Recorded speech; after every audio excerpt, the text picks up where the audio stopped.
इयत्ता 9वी साठी आपण हा जो उपक्रम चालू केलेला आहे, या उपक्रमामध्ये सर्वांचंच हार्दिक हार्दिक स्वागत आणि गोकुळाष्टमीच्या सर्वांना शुभेच्छा.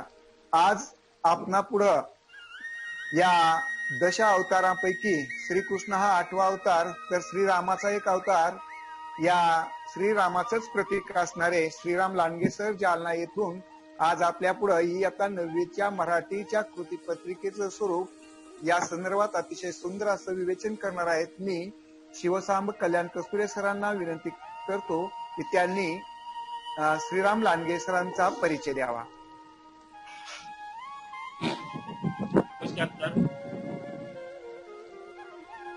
आवाज येतोय सर? हा येतो.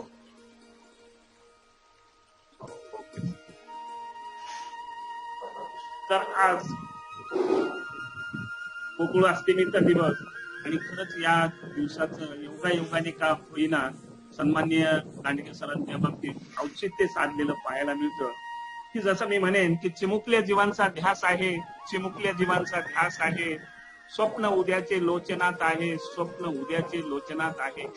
महाराष्ट्र मराठी अध्यापकांची साथ आहे, मुक्तपणे व्यक्त होण्यासाठी आंतरजालाची साथ आहे.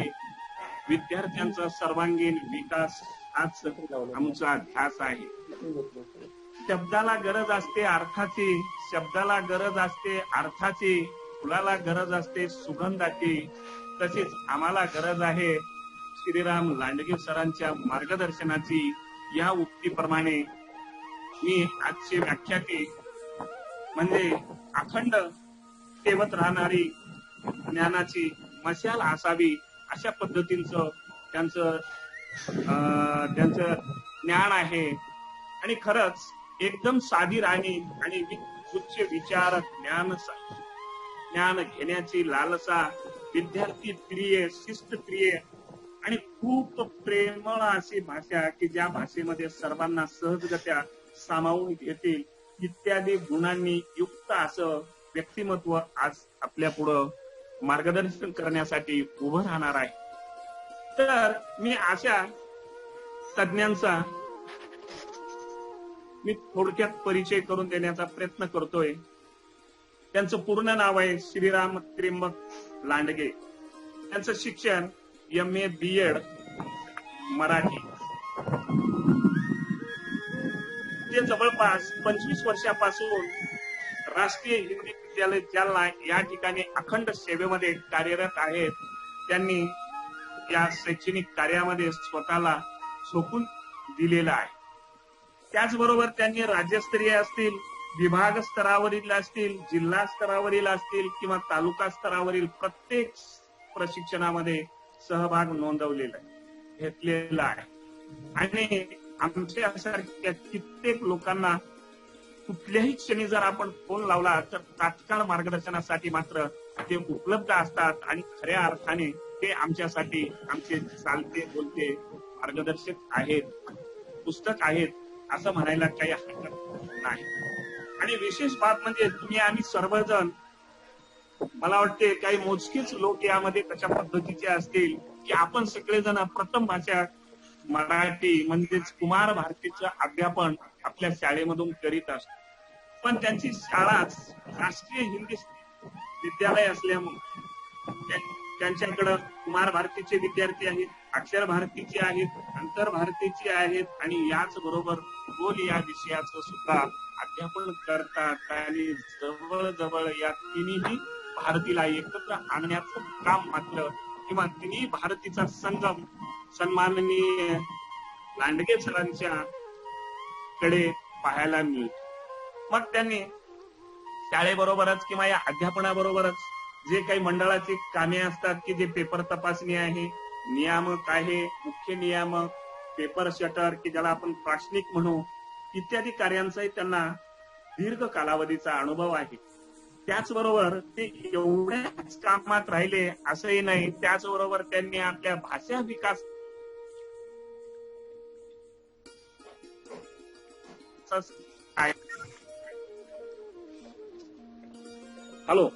सचिव आहेत ते मराठी भाषा विकास प्रतिष्ठान जालना आणि त्याचबरोबर जिल्हा उपाध्यक्ष आहेत महाराष्ट्र राज्य शिक्षक परिषद। असा सरांचा अल्पासा परिचय मी आपल्यासमोर मांडलेला आहे। मला महाराष्ट्र अध्यापक आयोजित आंतरजाल उपक्रमात आजच्या व्याख्यानांचा परिचय करून देण्यासाठी पाचारण केलं, त्याबद्दल त्यांचे आभार व्यक्त करतो। आणि या कार्यक्रमात सहभागी सर्व शिक्षक बंधू भगिनींचे शब्द सुमनाने आणि आजच्या व्याख्यात्यांचे शब्द सुमनाने सर्वप्रथम मी स्वागत करतो। आणि आजचे व्याख्याते श्रीराम लांडगे सरांना दुसरे गुंफण्याची संधी मिळाली, त्या निमित्ताने मी त्यांना या शुभ कार्यासाठी मात्र शुभेच्छा देऊन मी माझ्या वाणीला पूर्णविराम देतो। धन्यवाद। प्रथमतः सर्व शिक्षक बांधवांना गोकुळ अष्टमी निमित्त हार्दिक शुभेच्छा। महाराष्ट्र मराठी अध्यापक आयोजित आंतरजाल उपक्रम 2020 कुमार भारती इयत्ता 9वी यासाठी आपण असणारा हा उपक्रम राबवत आहोत। याचं ब्रीद वाक्यच मुळात हे आहे, आम्हा एकच ध्यास विद्यार्थ्यांचा सर्वांगीण विकास। म्हणजे आपणास सर्वांचा असणारा ध्येय हा विद्यार्थी आणि त्याचा गुणात्मक विकास होणं हे घेऊन आपण चाललेलो आहोत। या अगोदर आपण इयत्ता 10वीचा असणारा हा उपक्रम वेगवेगळ्या जिल्ह्यांवर अत्यंत उत्कृष्ट पद्धतीनं राबवलेला आहे आणि महाराष्ट्रातील तमाम आपले असणारे शिक्षक बांधव त्यांनी सुद्धा उत्कृष्ट पद्धतीनं त्याला प्रतिसाद दिलेला आहे। आज इयत्ता 9वी साठी असणारा हा उपक्रम त्या ठिकाणी आपण कालपासून चालू केलेला आहे। मान्यवरांच्या हस्ते त्यांचं असणारं या उपक्रमाचे असणारी मुहूर्तमेढ रोवली गेलेली आहे। गोंधळे सरांनी पहिलं पुष्प या ठिकाणी या असणाऱ्या पुष्पमालेमध्ये गुंफलेलं आहे आणि त्यातील पुष्प फुटण्याची मला या ठिकाणी संधी मिळालेली आहे। या असणाऱ्या उपक्रमामध्ये सहभागी सर्व असणारे बांधव सर्वांचीच नावं घेणं या ठिकाणी आता शक्य होणार नाही, परंतु माननीय भिवारी सर, त्याचबरोबर अहमदनगर मधील असणारे सुंदे सर, डोंगरे सर, सेबाळे सर, असणारे सहकारी जी शिंदे सर, त्याचबरोबर याच अगोदर माझा परिचय करून देणारे आमचे असणारे माझे सहकारी, या सर्वांचं या ठिकाणी कल्याण कस्तुरे सर यांचं मी स्वागत करतो। त्याचबरोबर कोल्हापूर असेल, सांगली असेल, सातारा असेल, त्यानंतर जळगाव, नागपूर, अमरावती या सर्व विभागातील असणारे माझे बांधव, या सर्वांना मी या ठिकाणी नमस्कार करून माझा असणारा हे चर्चासत्र या ठिकाणी काय करतो त्याला प्रारंभ करतो।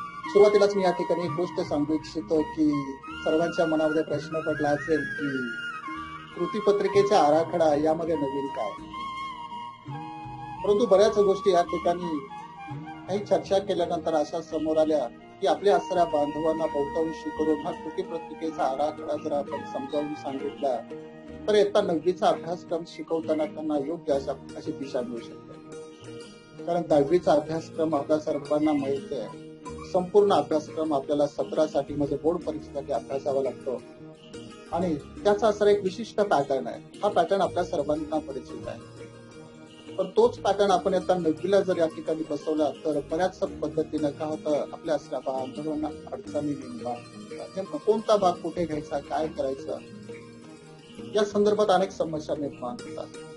त्यामुळे आपण असं म्हटलं की आपण काय करूया, हा 9वीचा असणारा पॅटर्न आपण काय करू, थोडासा समजावून सांगायचा प्रयत्न करू की जो काय सर्वांना दिशादर्शक ठरेल आणि एकदा तो सर्वांना समजला की त्या पद्धतीनं प्रत्येक जण काय करेल, आपलं अध्यापन करणं त्यांनाही सोयीचं जाईल आणि एक प्रकारचा साचेबंदपणा त्यामध्ये निर्माण होऊ शकतो। त्यामुळे हा असणारा आपण हा चर्चासत्राचा असणारा आजचा भाग आपल्या या असणाऱ्या पुष्पमालेमध्ये काय केलं समाविष्ट केलेला।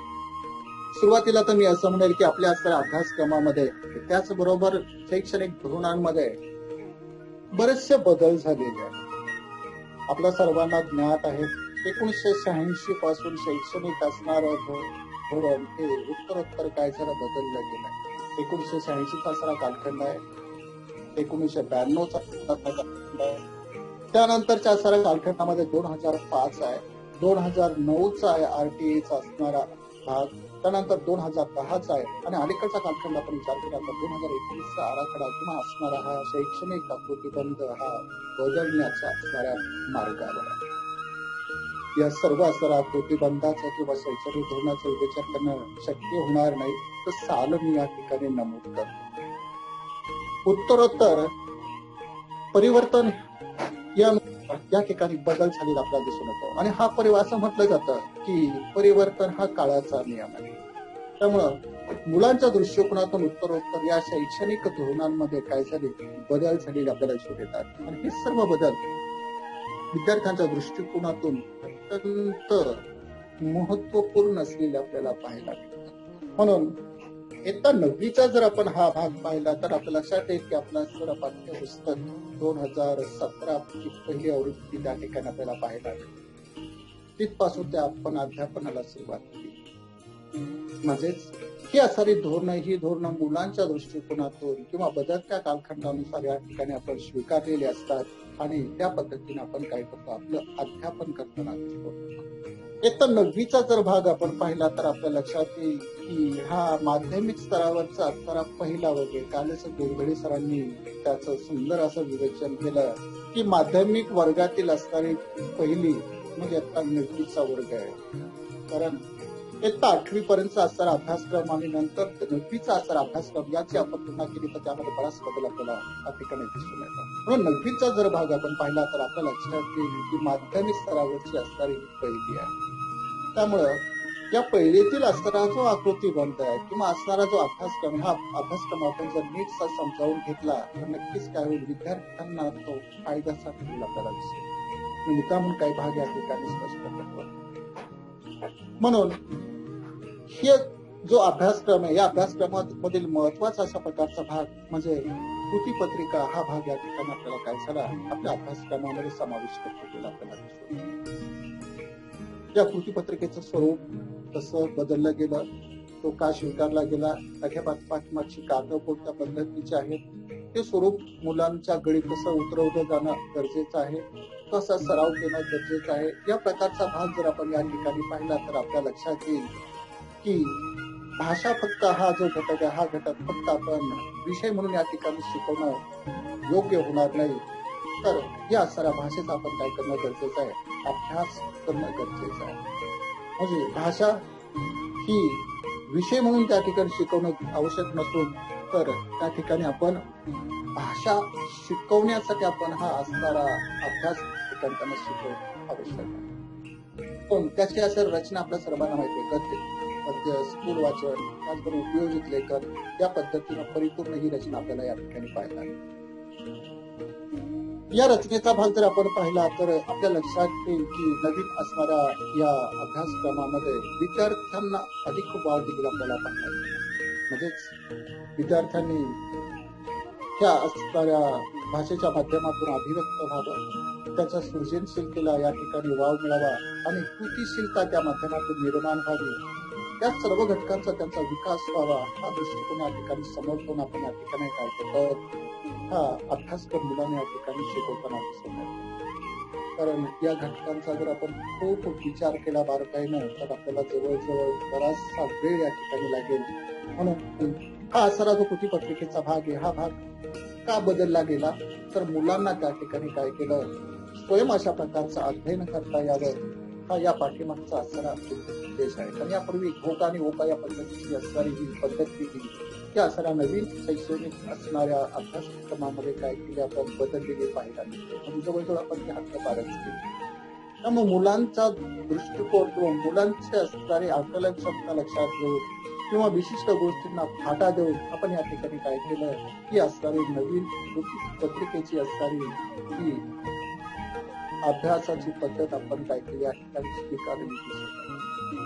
म्हणून आपण या आसरा कृतीपत्रिकेचा अभ्यास करत असताना मुलांना या ठिकाणी आपण पाहिलं की आपल्या आसरा शैक्षणिक धोरणामध्ये आपण ज्ञान रचनावादी अशा प्रकारचा भाग त्या ठिकाणी काय केला स्वीकारलेला आहे आणि त्यातून आपण काय करतो विद्यार्थ्यांना काय करतो अध्यापन करताना दिसतो कोणत्या प्रकारचा बदल केला गेला काय गेला या प्रकारच्या असणाऱ्या सविस्तर बाबी त्या ठिकाणी वेळ अधिक जाईल त्यामुळं आपण प्रश्न विचारले जाणार नाहीत या प्रकारची काळजी त्या ठिकाणी घेतली आहे आणि त्या दृष्टिकोनातून आपण काय केले तो भाग त्या ठिकाणी आपण अभ्यासक्रमासाठी म्हणजे प्रश्नार्थक वाक्य या प्रकारचा जो भाग आहे या माध्यमातून विद्यार्थ्यांची द्विधा मनस्थिती होते त्यांना उत्तर येईल का नाही उत्तर कसं असावं बरोबरच आहे का नाना प्रकारचे प्रश्न त्या ठिकाणी विद्यार्थ्यांच्या मनामध्ये निर्माण होतात म्हणून आपण काय केलं कृतीपत्रिकेच्या माध्यमातून तो भाग आपण काय केला या अभ्यासक्रमामध्ये समाविष्ट केला आणि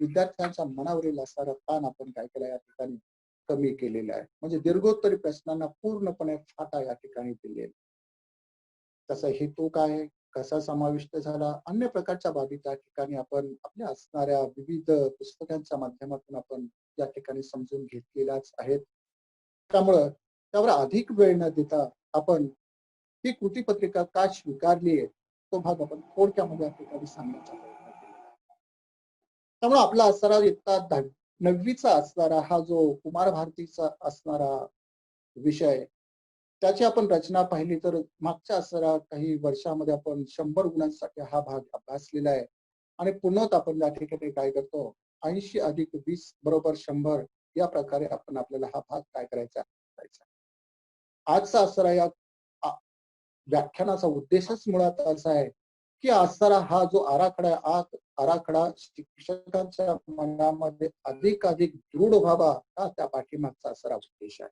कारण बहुतांशी असणाऱ्या हा विवेचन आपल्याला इतर असणाऱ्या पुस्तकांच्या माध्यमातून उपलब्ध होत असल्यामुळे त्याच्यावर जास्त वेळ मी त्या ठिकाणी दगडू इच्छा नाही किंवा देणार नाही आपण मूळ काय करू आपल्या असणाऱ्या आराखड्याकडे या ठिकाणी काय करू आपण वळूया पहिल्या सुरुवातीला मी 20 गुणांचा आपला असणारा मौखिक परीक्षेचा असणारा जो भाग आहे तर आपण अंतर्गत मूल्यमापन असं म्हटलं जातं याकडे आपण काय करू आपला असणारा मोर्चा या ठिकाणी वळूया काय या अंतर्गत मूल्यमापनामध्ये या नवीन असणाऱ्या अभ्यासक्रमामध्ये थोडासा बदल केलेला आपल्याला दिसून येतो कारण पूर्वीच्या असणाऱ्या भागामध्ये आपल्याला माहित आहे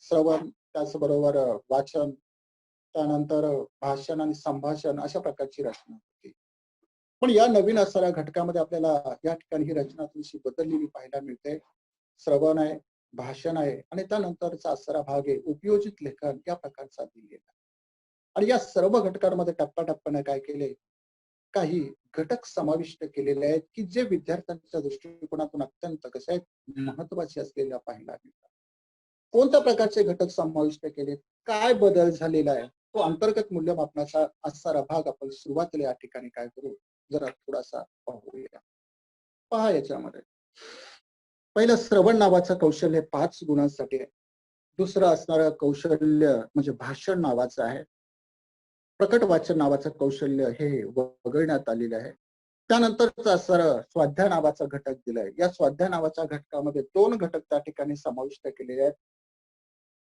यामध्ये पहिला स्वाध्याय दिला आपला गद्य आणि पद्य या भागावर आपण एक स्वाध्याय विचारतो आहोत आणि दुसरा असणारा भाग दिलाय तो म्हणजे उपयोजित लेखनाचा दुसरा स्वाध्याय त्याच्यावर आपण आपल्या असणाऱ्या अभ्यासक्रमामधील उपयोजित घटक आहेत त्या घटकांवर आपल्याला एक भाग त्या ठिकाणी विचारायचा हे दोन्ही भाग 10 गुणांसाठी आहेत म्हणजेच पहिला स्वाध्याय 5 गुणांसाठी आहे आणि त्यानंतरचा भाग जर आपण पाहिला तर उपयोजित लेखन त्यावर 5 गुणांचा असा 10 गुणांचा भाग म्हणजे एकंदरीत पहिला असणारा हा श्रवण नावाचं कौशल्य 5 गुण नंतरचा असणारा भाषण नावाचं 5 गुण आणि 2 स्वाध्याय 10 या पद्धतीने 20 गुणांची असणारी रचना आपल्याला या इयत्ता 9वीच्या असणाऱ्या अंतर्गत मूल्यमापनामध्ये त्या ठिकाणी अभ्यासायची त्यातील पहिला जर घटक पाहिला तर आपल्या लक्षात येईल की या पहिल्या घटकामध्ये 5 गुणांचा भाग आहे या 5 गुणांच्या भागामध्ये आपल्याला बरेचसे पर्याय दिलेत जवळजवळ 1, 2,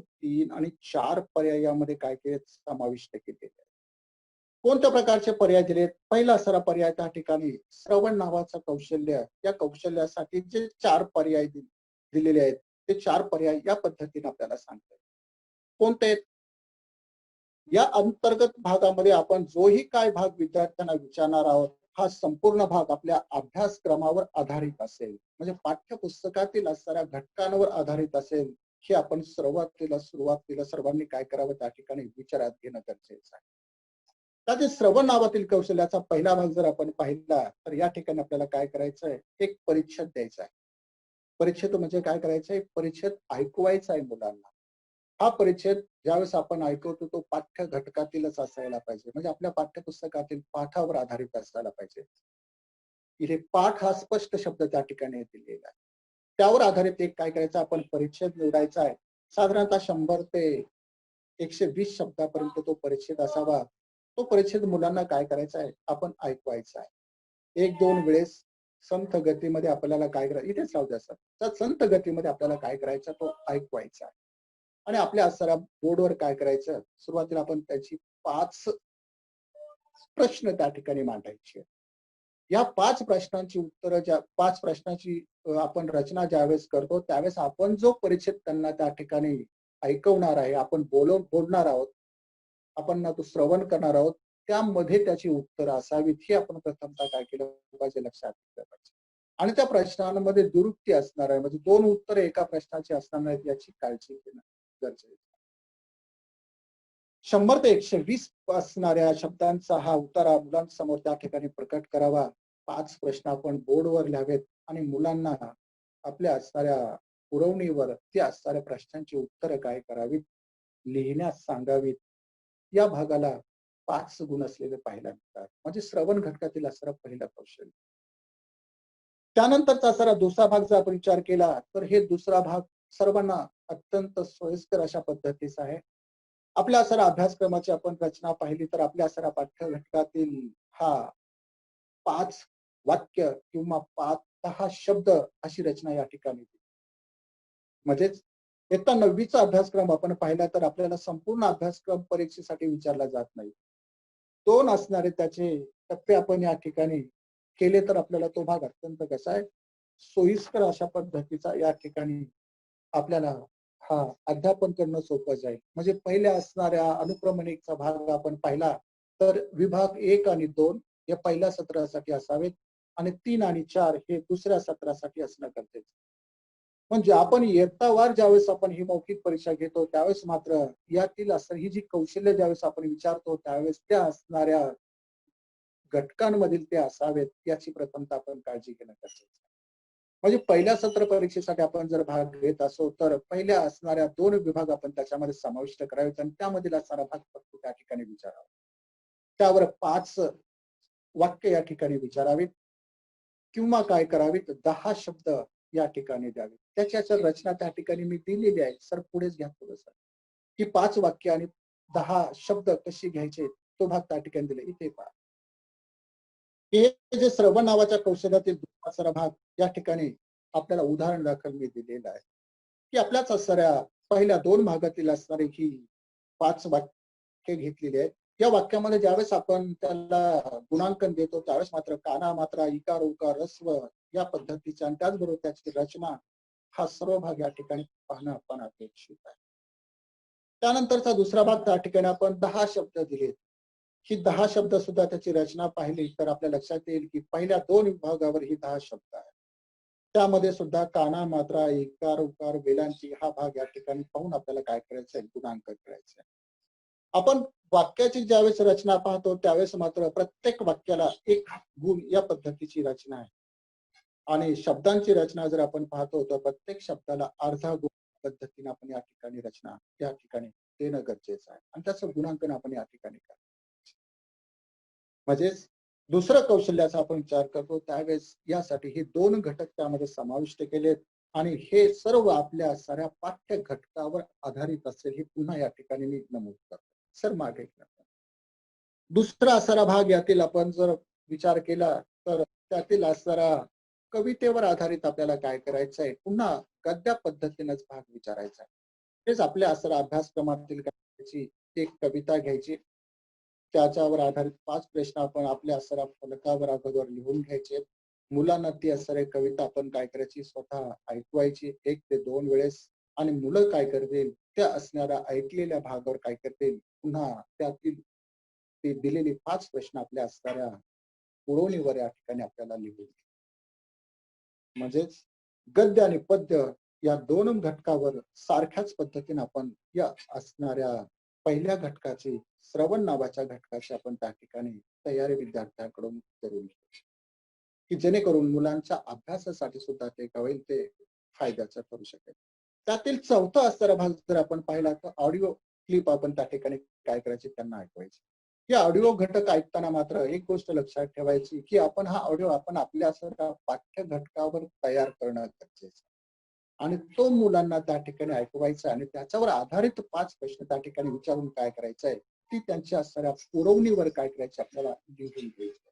म्हणजे बहुतांशी आपल्याला प्रश्न पडतो, की ऑडिओ कोणता ऐकवायचा आहे. तो ऑडिओ जो आपल्याला ऐकवायचा आहे, तो आपल्या असणाऱ्या पाठ्य घटकावर आधारित असणं किंवा आपल्या अभ्यासक्रमातील घटकांवर आधारित असणं अत्यंत आवश्यक आहे.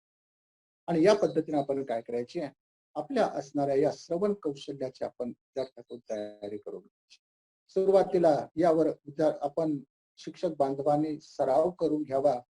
ते असणारे घटक विद्यार्थ्यांना व्यवस्थित समजावून सांगावेत, की जेणेकरून विद्यार्थ्यांना या भागाची परीक्षा देताना अडचणी निर्माण होणार नाही. यातील दुसरा असणारा भाग जर आपण पाहिला तर हे दुसरा भाग म्हणजे भाषण कौशल्य. या भाषण कौशल्याचा आपण विचार केला तर आपल्या लक्षात येईल, की या भाषण कौशल्यामध्ये एकंदरीत 1, 2, 3 घटक त्या ठिकाणी आपल्याला पाहायला मिळतात. कोणत्या घटकाच्या माध्यमातून घ्यायचा आहे, 5 गुणांचा हा भाग आहे. यामधील असणारे घटक म्हणजे पहिल्या घटकामध्ये आपण काय करायचं आहे, या विद्यार्थ्यांच्या वयोगटानुसार काय करायचं आहे, आपण आपल्या भाषण कौशल्य या घटकातील पहिला भाग जर आपण या ठिकाणी पाहिला तर वाचन केलेल्या कोणत्याही एका पाठ्यपुस्तकावर आपण काय करायचंय, स्वमत द्यायचंय. या प्रकारचा भाग या ठिकाणी आपल्याला अभ्यासायचा आहे. तर विद्यार्थ्यांची असणारी आकलन क्षमता लक्षात घेऊन आपल्या असणाऱ्या ग्रंथालयातील असणारी काही पुस्तकं निवडत त्यांना त्या ठिकाणी द्यावीत आणि त्यावर विद्यार्थ्यांनी काय करावं, आपलं असणार मत आपल्या असणाऱ्या या परीक्षेमध्ये काय करावं, व्यक्त करावं. हा या पाठीमागचा असणारा भाग. हे असणारं मत व्यक्त करताना कोणत्या गोष्टींकडे आपण लक्ष देणं गरजेचं आहे. एक पहिला असणारा भाग म्हणजे त्या पुस्तकाचं नाव त्या विद्यार्थ्यांना सांगायला पाहिजे. त्याचा लेखक कोण आहे तो सांगायला हवाय. त्यानंतर पुस्तकाची वैशिष्ट्य कोणती आहेत, तो भाग सांगणं गरजेचं आहे. त्यानंतर बोलण्यातील असणारा त्याचा ओघ कोणता आहे, त्याचा आत्मविश्वास किती आहे, तो अशा विषयावर बोलताना. त्यानंतर पाठ्यपुस्तकातील एकूण अभिप्राय कसा आहे त्याचा आणि अभिव्यक्तीची परिणामकारकता किती आहे, या घटकानुसार त्याला आपण काय करायचंय, गुणदान करायचंय.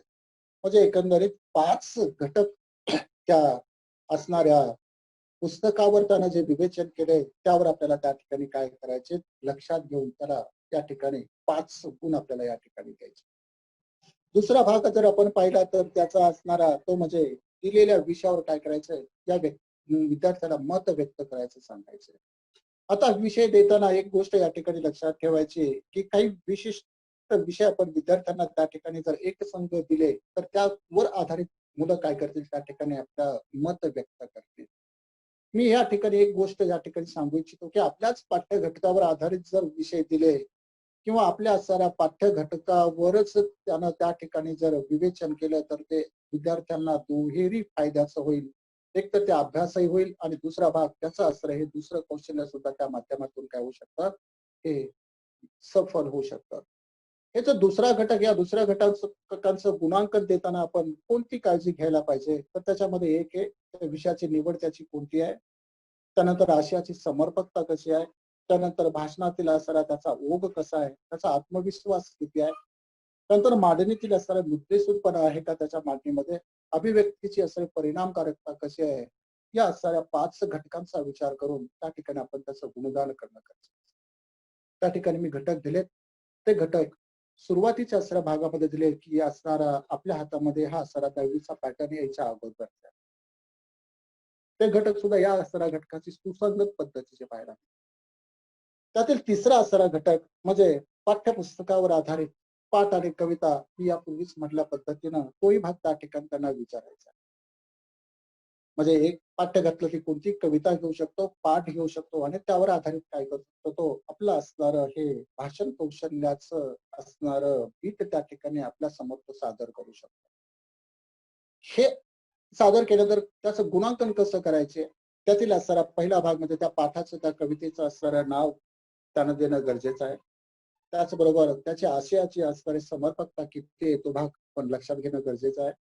त्यानंतर विचारातील असणारा ओघ, आत्मविश्वास कसा आहे तोही पाहणं आवश्यक आहे. मांडणीतील मुद्देसूदपणा आहे का, अभिव्यक्तीची परिणामकारकता कशी आहे, हा भाग या ठिकाणी आपण विचारात घेऊन प्रत्येक मुद्द्याला एक या पद्धतीने आपण गुणदान करायचं. म्हणजेच या असणाऱ्या दुसऱ्या घटकात आपण विचार केला तर मी या ठिकाणी असं म्हणेल की विद्यार्थ्यांना स्वयं त्या ठिकाणी त्यांना प्रकट होण्याची संधी द्यावी. काही मुलं आपल्या असणाऱ्या या वाचलेल्या पुस्तकावर आधारित त्या ठिकाणी हे कौशल्य आपल्या समोर सादर करतील. काही मुलं आपण दिलेल्या विषयाच्या आधारावर सादर करतील, तर काही मुलं मात्र आपल्या पाठ्य घटकावर आधारित सादर करतील. मी तर या ठिकाणी म्हणेल की 9वीची असणारी मुलं असल्यामुळं आपण जर त्यांना पाठ्य घटकावर जर हे असणारं कौशल्य जर आपण प्रकट करण्याचं सांगितलं तर ते दुहेरी फायदेशीर होईल. म्हणून हे भाषण कौशल्य आपण या पद्धतीने या ठिकाणी काय करू शकतो, या ठिकाणी आपण त्यांचा घेऊ शकतो. यातील दुसरा असणारा जो भाग आहे, भाग म्हणजे स्वाध्याय नावाचा घटक. हा स्वाध्याय नावाचा गरज घ्या. हा स्वाध्याय नावाचा घटक ज्यावेळेस आपण घेतो त्यावेळेस मात्र आपण काय करायचंय की आपल्याच असणाऱ्या पाठ्य घटकातील घटक त्या ठिकाणी विचारात घेऊन तो द्यायचा. पहिला जो घटक देणार आहोत स्वाध्याय नावाचा, त्यातील असणारा आपण काय करणार आहोत, कविता आणि पाठ या दोन घटकावर आधारित आपण काय करणार आहोत, त्या ठिकाणी कृती घटक आपण विद्यार्थ्यांना त्या ठिकाणी देणार आहोत. हा देताना काय करायचंय, या ठिकाणी एक रचना दिली आहे पहा सर, थोडस वरच घ्या. एक रचना त्या ठिकाणी दिली आहे पहा. हा, या रचनेचा आपण जर बारकाईने पाहिलं तर आपल्या लक्षात येईल की गद्य पद्य पाठावर आधारित आपल्याला या ठिकाणी एक स्वाध्याय घ्यायचा आणि स्वाध्याय घेताना काय करायचंय, आपल्याला साधारणतः 100 ते 120 या पद्धतीचे असणाऱ्या शब्दांचा उतारा त्या ठिकाणी घ्यायचा आहे. उतारा घेत असताना मात्र त्या उतार्यावर काही कृती निर्माण होतील असे भाग या ठिकाणी घेणं अपेक्षित आहे. घेताना तो सलग घ्यायचा आहे आणि त्याचबरोबर हा असणारा घटक देताना काय करायचंय, सुरुवातीच्या त्या असणाऱ्या उतार्याच्या काही ओळी घ्यायच्यात आणि मध्ये काही डॉट देऊन शेवटच्या असणाऱ्या ओळीला पुन्हा शेवटच्या त्याच्या उतार्यातील काही ओळी त्या ठिकाणी घ्यायच्या. कारण हा भाग आपल्याला मुलांचा काय करायचा आहे, लिखित स्वरूपात घ्यायचा असल्यामुळं ही रचना त्या ठिकाणी घेणं गरजेचं आहे. कारण संपूर्ण उतारा उतरून घेणं आणि त्यावर आधारित दिलेल्या कृती सोडून घेणं हे वेळेनुसार किंवा आपल्या असणाऱ्या रचनेनुसार योग्य ठरणार नाही. त्यामुळे पहिला भाग उतार्याचा आणि शेवटचा भाग उतार्याचा त्या ठिकाणी आपण घेऊया आणि त्याच्यावर काय करू, कृती देऊया. आकृती पूर्ण करा, एका वाक्यात उत्तर द्या, अशा प्रकारचा भाग या ठिकाणी आपण देऊ शकतो. म्हणजे एक एक गुणांचा असणारी कृती आपण या ठिकाणी देऊया आणि त्यानंतर स्तोमत 3 गुणांची असणारी कृती आपण या ठिकाणी देणं अपेक्षित आहे. म्हणजे जसा आपल्या अभ्यासक्रमामध्ये आपण परिच्छेद घेऊन त्याच्यावर कृती विचारतो, त्याच पद्धतीचा भाग या असणाऱ्या या स्वाध्यायामध्ये आपण या ठिकाणी विचारणं गरजेचं आहे. एक एक गुणांच्या असणाऱ्या 2 आणि नंतर मात्र स्वमतासाठी 3 गुण, असं पहिला स्वाध्याय म्हणण्यापेक्षा पाठावर आधारित स्वाध्याय द्यावा. दुसरा असणारा स्वाध्याय आपण ज्यावेळेस देतो त्यावेळेस आपण पद्यावर देताना मात्र त्याची रचना तशीच असावी. कविता निवडावी, त्यातील पहिली ओळ, शेवटची असणारी ओळ. त्यानंतर असणाऱ्या त्या ठिकाणी कवितेवर कृती देताना मात्र काळजी घेणं गरजेचं आहे. तर या ठिकाणी आपण आकलनावर आधारित कृती देतो, एक एक गुणांच्या कृती द्याव्यात आणि त्याचबरोबर एक सरळ कवितेच्या ओळीचा अर्थ लिहा, अशा प्रकारचा भाग त्या ठिकाणी देणं गरजेचं आहे. आणि नंतर मात्र आपण काव्य सौंदर्यावर आधारित 2 गुणांची कृती या ठिकाणी देतो. म्हणजेच आपण आपल्या परीक्षेला जसे कृतींची रचना आहे तशीच 5 गुणांची रचना या ठिकाणी आपण करणं गरजेचं आहे. हा झाला अंतर्गत मूल्यमापनाचा असणारा हा दुसरा स्वाध्यायाचा भाग. त्यातील दुसरा स्वाध्याय आपल्याला द्यायचा आहे तो म्हणजे उपयोजित लेखनावर आधारित हा स्वाध्याय आपण देतो. आपल्या असणाऱ्या अभ्यासक्रमामध्ये समाविष्ट असलेलं उपयोजित लेखन, त्यामध्ये पत्र लेखन आहे, त्यानंतर जाहिरात लेखन आहे, कथा लेखन आहे, संवाद लेखन आहे, त्यानंतर वृत्तांत लेखन आहे, त्यानंतर मुलाखत आहे, त्यानंतर असणारं प्रसंग लेखन, आत्मवृत्त आणि कल्पना प्रधान या पद्धतीचा असणारा निबंध या रचनेच्या माध्यमातून आपल्याला एक घटक त्या ठिकाणी घ्यायचा आहे आणि त्याच्यावर आधारित काय करायचं आपल्याला या ठिकाणी हा दुसरा स्वाध्याय देणं गरजेचं आहे. आपण त्या संदर्भातील कृती त्या ठिकाणी त्यांना द्यायची आणि त्याच्यावर आधारित स्वाध्याय आपण काय करायचा या आपल्या असणाऱ्या पुरवणीवर त्या ठिकाणी लिहून घ्यायचा आहे आणि हे सर्व घटक आपण काय करायचे जतन करून ठेवणं अत्यंत आवश्यक आहे. म्हणून त्याच्या सुरुवातीच्या भागामध्येच आपण त्या ठिकाणी काय केलं एक आराखडा दिलाय त्याच्यावर आपल्याला काय करायचा आहे तो भाग काय करायचा गुणांकन त्याच्यामध्ये मांडायचा आहे आणि तो त्या ठिकाणी आपण आपल्या असणाऱ्या 20 गुणांसाठी अभिप्रेत असलेला आपल्याला दिसतो. त्यातील दुसरा असणारा भाग जर आपण पाहिला तर आपल्या असणारा मूळ कृतीपत्रिकेकडे आपण आता वळूया. यातील असणारा घटकनिहाय गुण जर आपण पाहिलं तर आपल्या लक्षात येईल की हे घटक गद्य, पद्य, स्थूल वाचन, भाषा अभ्यास आणि उपयोजित लेखन या पद्धतीचे 5 घटक आपल्या या ठिकाणी आहेत. आणि गुणांकन जर पाहिलं तर त्या 10वी पद्धतीनेच त्याचं गुणांकन आहे. गद्य भागाला 18 गुण आहेत, पद्य भागाला 16 गुण आहेत, त्यानंतर स्थूल वाचनाला 6 गुण आहेत, भाषा अभ्यासाला 16 गुण आहेत आणि उपयोजित लेखनाला 24 गुण असलेले आपल्याला पाहायला मिळतात. म्हणजेच पहिला भाग आपण हा 20 गुणांचा घेतलाय आणि आपल्या कृतीपत्रिकेच्या आराखड्यानुसार आपल्याला काय करायचंय आता या 80 गुणांकडे आपला मोर्चा ओढवायचा आहे. या 80 गुणांची असणारी विभागणी आपल्या असणाऱ्या आराखड्यानुसार या 5 भागांमध्ये आपण ही या ठिकाणी ही मांडलेली आपल्याला दिसून. यामध्ये सुरुवातीलाच मी या ठिकाणी सांगेल की आपल्याला पूर्ण परीक्षेला 9वीच्या अभ्यासक्रमामध्ये 2 सत्र आहेत. त्यामुळे 2 सत्रामध्ये आपण काय करायचंय पहिले 2 भाग पहिल्या सत्रासाठी घ्यायचे अनुक्रमणिकेमधील आणि दुसरे 2 भाग काय करायचे दुसऱ्या सत्राला त्या ठिकाणी घ्यायचे. याची रचना जर पाहिली तर आपल्या लक्षात येईल की पहिल्या सत्रासाठी 6 पाठांचा समावेश आहे, पद्य 3 आहेत आणि स्थूल वाचनाचा 2 भाग आहे. त्याचबरोबर पहिल्या असणाऱ्या घटकातील असणाऱ्या सत्रामधील फक्त 10व्या क्रमांकाचं यंत्राने केलं बंद हा भाग फक्त याच वर्षासाठी अभ्यासक्रमातून काय झाला वगळण्यात आलेला. दुसऱ्या भागाचा आपण विचार केला तर यामध्ये गद्य, पद्य, स्थूल वाचनाची याची रचना पाहिली. तिसऱ्या आणि चौथ्या भागाची आपल्या लक्षात येईल की 6 पाठ आहेत, 4 पद्य आहेत आणि 2 स्थूल वाचनाचा भाग आहे. यातला वगळलेला भाग जर पाहिला आपण फक्त याच वर्षासाठी तर तो म्हणजे 11वा असणारा पाठ आहे मातीची सावली, 14वा पाठ आहे आदर्शवादी मुलगावकर आणि स्थूल वाचनाचा एक भाग आहे बिग 5च्या सहवासामध्ये. या प्रकारचे असणारे भाग अभ्यासक्रमात वगळलेले आहेत. म्हणजेच या ठिकाणी चालता चालता हाही भाग या ठिकाणी सांगतो की अंतर्गत मूल्यमापन आणि त्यावर कृती विचारल्या जाऊ नयेत यासाठीच फक्त हा भाग वगळण्यात आलेला आहे. आपल्या असणाऱ्या पाठ्य पुस्तकाच्या मधील असल्या स्वाध्यायाची रचना पाहिली तर आपल्या लक्षात येईल की स्वाध्याय हा भाग वगळलेला आहे. भाषाभ्यास नावाचा घटक मात्र त्यावर आपण विचारला जाऊ शकतो. म्हणजेच त्यावर असणारं व्याकरण आणि भाषक घटक हे आपण आपल्या परीक्षेमध्ये विचारले जाऊ शकतात. त्यामुळे आपण अभ्यास करताना चलता चलता हा भाग हे सुद्धा आपण काय केला पाहिजे मुलांना समजावून सांगावा असं मला वाटतं. यानंतर कृतीपत्रिकेचा भाग जर आपण पाहिला तर आपल्या लक्षात येईल की त्याची रचना ही अत्यंत सोप्या पद्धतीनं आणि सुटसुटीत केलेली पाहायला मिळते. यातील असणारा पहिला कृतीचा भाग जर आपण विचार केला तर विभाग 1 गद्य भाग 18 गुणांसाठी आहे. यातील अ, आ आणि ई हे घटक या ठिकाणी आहे. पठित भाग जर आपण पाहिला त्याची पहिली कृती जर आपण पाहिली तर आपल्या लक्षात येईल की अ नावाची ही कृती आहे. विभाग 1 मधील असणारे गद्य भागातील असणारी साधारणतः 130 ते 150 शब्दांचा आपल्याला या ठिकाणी घ्यायचा आहे. आणि उतारा घेत असताना मात्र एक काळजी घ्यायची उतारा सलग असावा. त्यामध्ये कुठल्याही प्रकारचा अर्थभेद होता कामा नये याची आपण काळजी घेणं गरजेचं आहे. आणि सगळ्यात महत्वाचं म्हणजे त्यावर कृती निर्माण होतील असा भाग या ठिकाणी आपण काय करायचा आहे निवडणं गरजेचं आहे. अशा उताराचा शोध घेऊन काय करायचा आहे तो भाग त्या ठिकाणी परीक्षेसाठी आपल्याला विद्यार्थ्यांसमोर ठेवायचा आहे. सलगता असावी, कुठलेही वाक्य वगैरे त्या ठिकाणी गाळू नयेत किंवा रचनेमध्ये कुठल्याही प्रकारचा फेरफार करू नये हे या ठिकाणी काळजी घेणं गरजेचं आहे. त्यामध्ये आकलन भागावर कृती विचार करताना आपण लक्षात ठेवायची पहिली कृती आकलनावर विचारावी 2 गुणांसाठी, दुसरी कृती आकलनावर विचारावी 2 गुणांसाठी आणि तिसरी कृती आपण काय करावी स्वमतावर विचारणं आवश्यक आहे. या साऱ्या कृती विचारताना आपण रचना या ठिकाणी आपण नेहमी लक्षात घेतो. ज्ञान, आकलन, स्वमत आणि अभिव्यक्ती या घटकातून आपण काय कराव्यात, घटक विचारात घेऊन त्या कृती विचाराव्यात.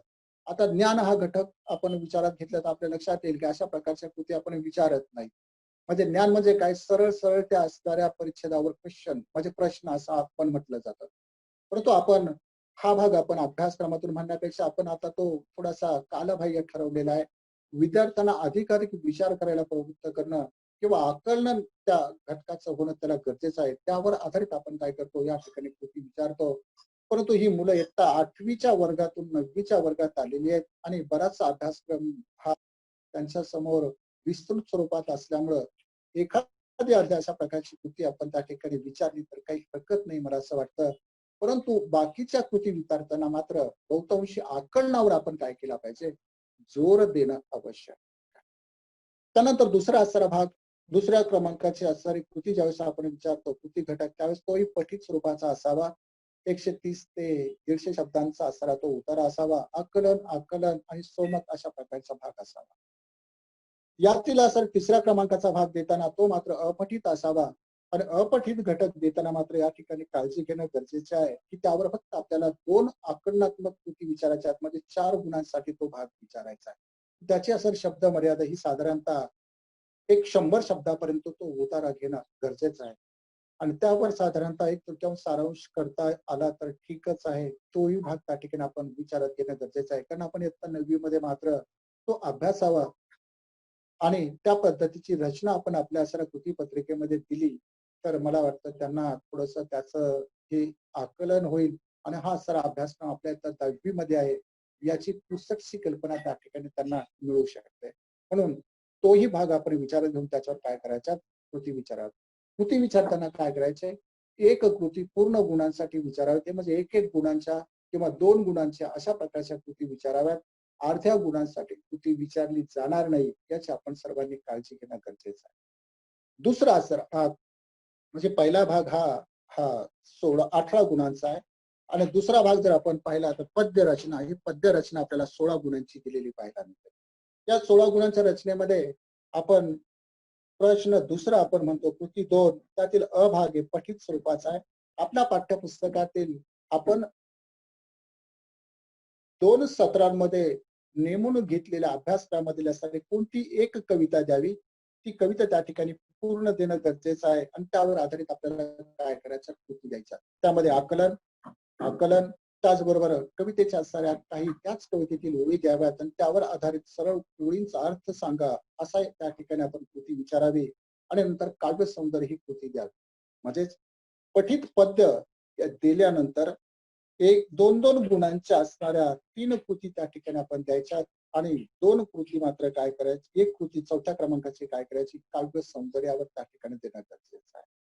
कृती काढताना पुन्हा तोच भाग असेल की पूर्ण गुणांच्या कृती असाव्यात, अर्ध्या गुणांसाठी स्वतंत्र कृती विचारली जाऊ नये. भाव सौंदर्य काव्य सौंदर्यावर कृती देताना मात्र लक्षात घेणं गरजेचं आहे. अर्थ सौंदर्य, विचार सौंदर्य आणि भाव सौंदर्य यावर आधारित फक्त एक कृती त्या ठिकाणी 2 गुणांसाठी देणं आवश्यक आहे.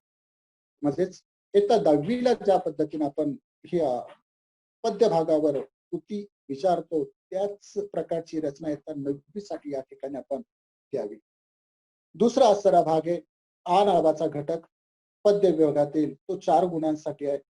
यामध्ये आपण पाठ्यपुस्तकामधील असणाऱ्या पहिल्या अ साठीची कृती, कवितेवरची कृती विचारली ती कविता वगळून 2 कवितेचे शीर्षक त्या ठिकाणी द्यायचे आणि त्यावर काय करायचे, आपल्याला काही कृती त्या ठिकाणी विचारायच्या. त्या कृती कोणत्या विचारायच्या, त्या 9वी पद्धत 10वी पद्धतीने आपण त्या ठिकाणी कृती त्यांना दिल्या आणि त्यानुसार आपण काय करतो, तो भाग त्या असणाऱ्या कृती पत्रिकेमध्ये विचारणं गरजेचं आहे.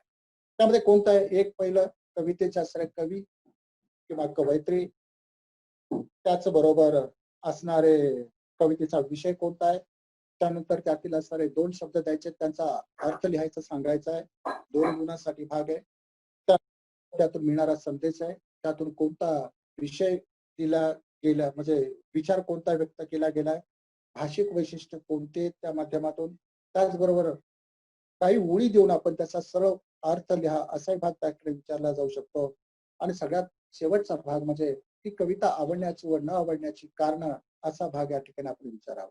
म्हणजेच वरील असणारा घटक जर आपण लक्षात ठेवला तर एक एक गुणांच्या दोन कृती आणि एक दोन गुणांची कृती त्या ठिकाणी देणं अपेक्षित आहे.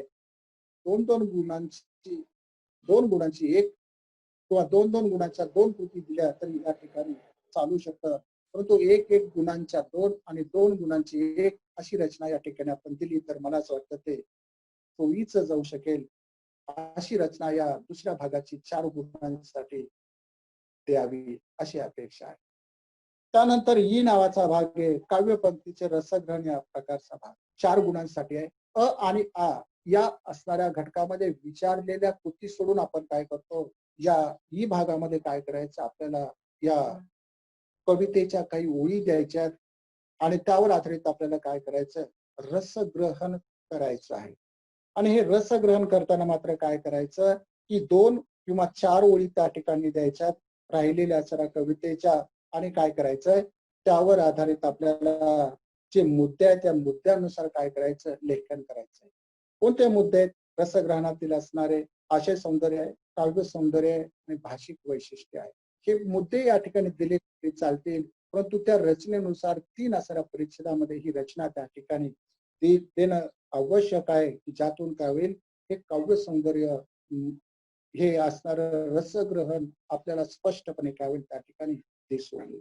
म्हणजेच पद्य भागाचा आपण विचार केला तर पद्य भागामध्ये आपण 3 भागामध्ये ही रचना या ठिकाणी आपण विद्यार्थ्यांना विचारू शकतो आणि ही रचना इयत्ता 10वी पद्धतीनंच त्या ठिकाणी आपण मांडलेली आहे. त्यातील दुसरा भाग स्थूल वाचनाचा तो आपण 6 गुणांसाठी त्या ठिकाणी विचारलाय. 3 गुणांच्या असणाऱ्या 3 कृती त्या ठिकाणी विचारतात आणि त्यापैकी 2 सोडवायच्या. 2 स्थूल वाचन प्रत्येक घटकामध्ये आहेत. दुसऱ्या घटकातील असणारं स्थूल वाचन आपण वगळलेलं आहे. त्या तिसऱ्या घटकातील असणाऱ्या एकावरच आपल्याला त्या 3 कृती त्या ठिकाणी विचाराव्या लागतील. तोही भाग आपण लक्षात घेणं आवश्यक आहे. यावर स्वमत आणि अभिव्यक्ती अशा प्रकारचा भाग त्या ठिकाणी आपण काय करायचा आहे विचारात घेऊन त्यावर आधारित कृती आपण या ठिकाणी द्यावी अशा अपेक्षा आहे. त्यानंतरचा असणारा जो भाग आहे हा भाग म्हणजे भाषा अभ्यास. या भाषा अभ्यासाची आपण रचना जर पाहिली तर आपण आपल्या साऱ्या अभ्यासक्रमावर आधारित ही रचना या ठिकाणी काय केली आपण विचारात घेऊन अत्यंत सुंदर पद्धतीने तो भाग या ठिकाणी मांडण्याचा प्रयत्न केलेला आहे. आणि मला नक्कीच अपेक्षा अशा आहे की हा मांडलेला भाग आपल्या सर्वांना काय होईल आवडेल. हा भाषा अभ्यास आपण ज्यावेळेस घेतो त्यावेळेस याचे 2 भाग आहेत अ आणि आ.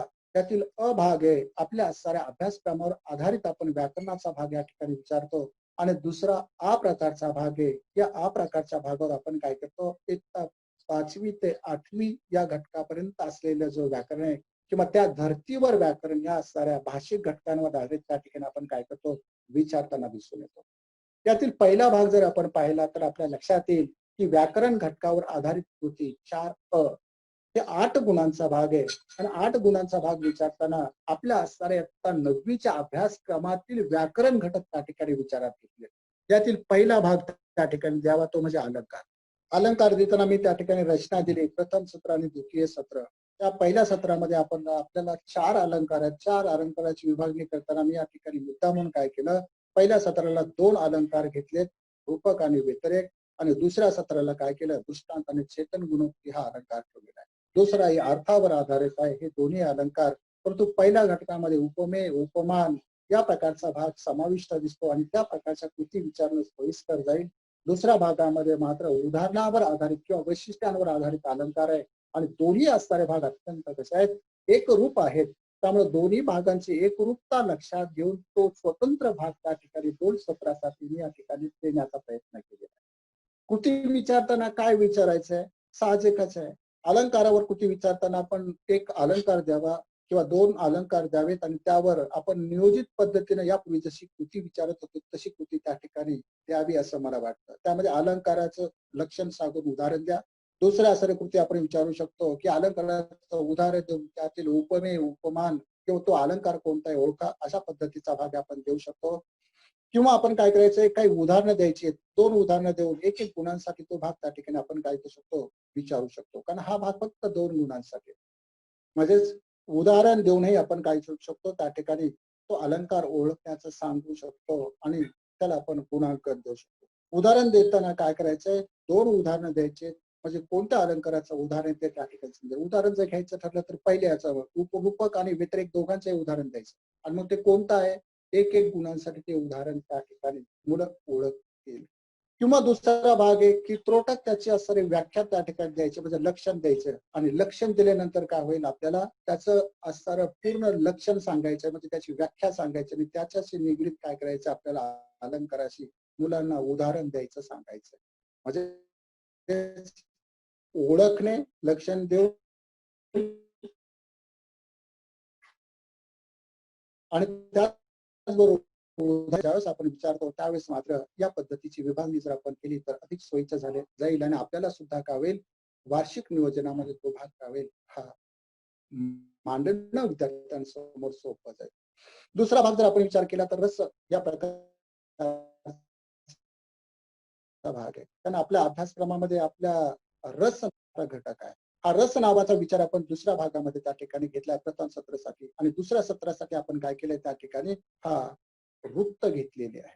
रसामध्ये आपल्याला माहिती आहे 9 रस आहेत. हे 9 रस आपण कसे निर्माण होतात हे आपण त्या ठिकाणी अध्यापन करणार आहोतच. पण यावर कृती विचारताना मात्र आपण काय करायचंय, की त्या रसांचे काय करायची, उदाहरणं द्यायची आणि आपल्याला काय करायचंय, त्या उदाहरणाच्या माध्यमातून तो रस कोणता आहे तो या ठिकाणी ओळखण्यास सांगायचं. या प्रकारची कृती त्या ठिकाणी द्यावी किंवा रस विचारावा आणि त्यावर आधारित एखादी कृती, एखादे उदाहरण विद्यार्थ्यांना विचारावं. या प्रकारे आपण हा भाग विचारला जाऊ शकतो. म्हणजेच 2 गुणांसाठी ही कृती आहे. ही कृती एक तर रस देऊन त्याची असणारे उदाहरण विचारायला सांगायचे 1 गुणासाठी, किंवा आपण काय करायचंय की 2 उदाहरणं द्यायचे 1 गुणांसाठी, आणि त्याहून काय करायचं, हा कोणता रस आहे या असणाऱ्या उदाहरणामध्ये तो ओळखायचा. दुसऱ्या भागामध्ये आपण वृत्त दिलेले आहेत. हे दोन्ही वृत्त आपल्याला मात्र वृत्त या प्रकारामध्ये समाविष्ट असलेले पाहायला मिळतात. मग या वृत्तांचा जर आपण विचार केला तर आपण काय करायचंय, विद्यार्थ्यांना उदाहरण द्यायचंय, त्याच्या मात्रा त्या ठिकाणी काय करायच्या, द्यायचं, सांगायचं आणि त्याचं उदाहरण ओळखायचं.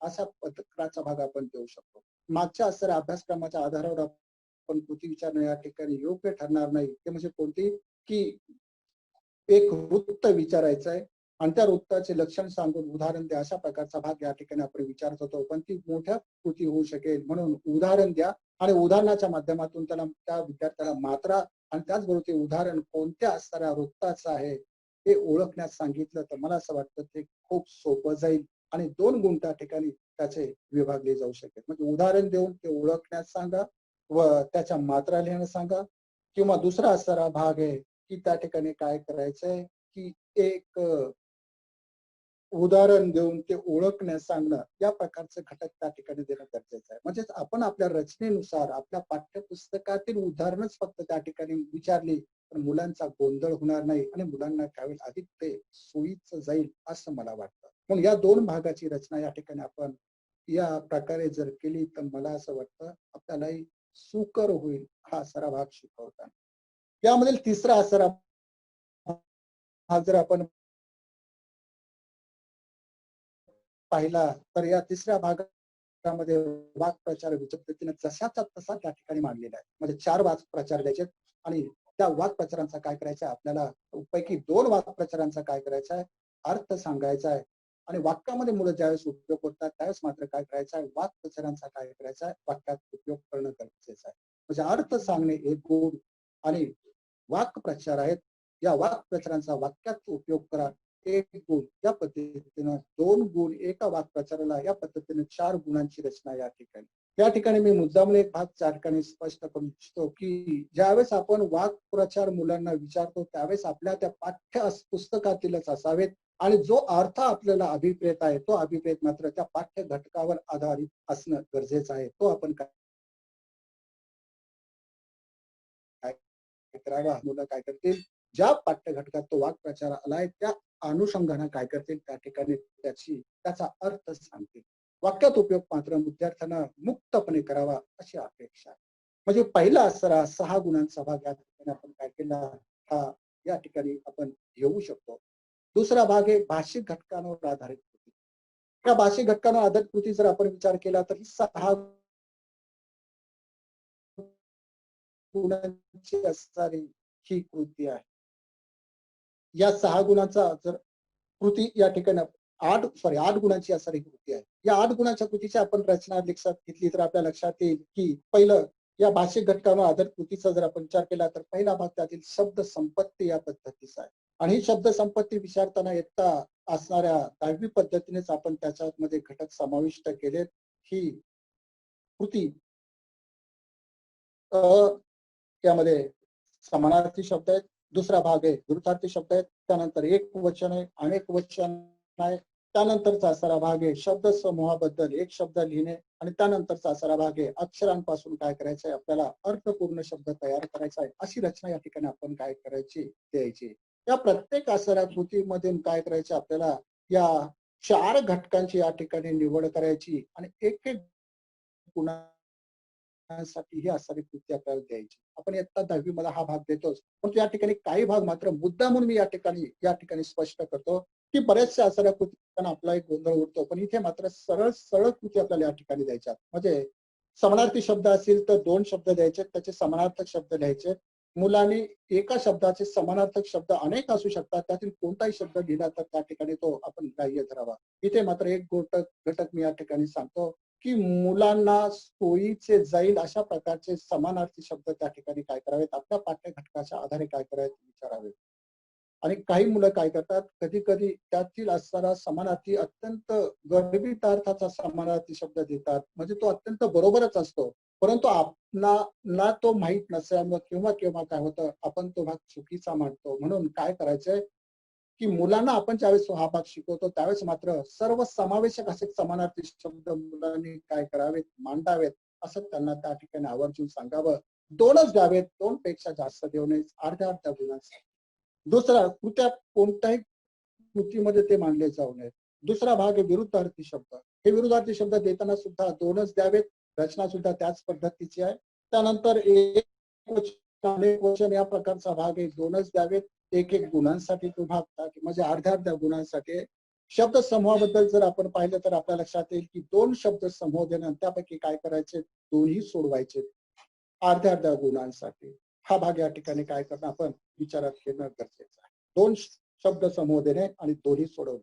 त्यानंतर दुसरा भाग आहे शब्दातील अक्षरांपासून अर्थपूर्ण शब्द तयार करा. इथे मात्र बहुतांश आपण लक्षात घेणं गरजेचं आहे की आपण हा भाग आपण शिकवतो, पण मुलं काय करतात ते दिलेल्या शब्दाचे 2 शब्द एकरूप असतात ते काय करतात तिथे मांडतात.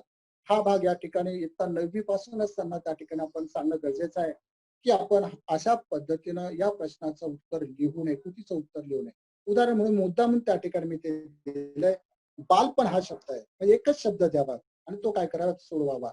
त्या शब्दातून व्यक्त होणारे जे निर्माण होणारे जे शब्द आहेत हे शब्द सुद्धा अर्थपूर्ण असायला पाहिजे. उदाहरणार्थ बालपण शब्द दिलेला आहे. बालपणातून 2 शब्द आपल्याला तयार करायला सांगितले, म्हणून आपण काय करतो बाल आणि पण हे 2 शब्द काय करतो मुलं त्या ठिकाणी लिहून काय करतात मोकळे होतात. परंतु हे उत्तर या ठिकाणी अपेक्षित नसून या 2 शब्दांव्यतिरिक्त होणारे जे शब्द आहेत हे शब्दांचं उत्तर या ठिकाणी अपेक्षित आहे.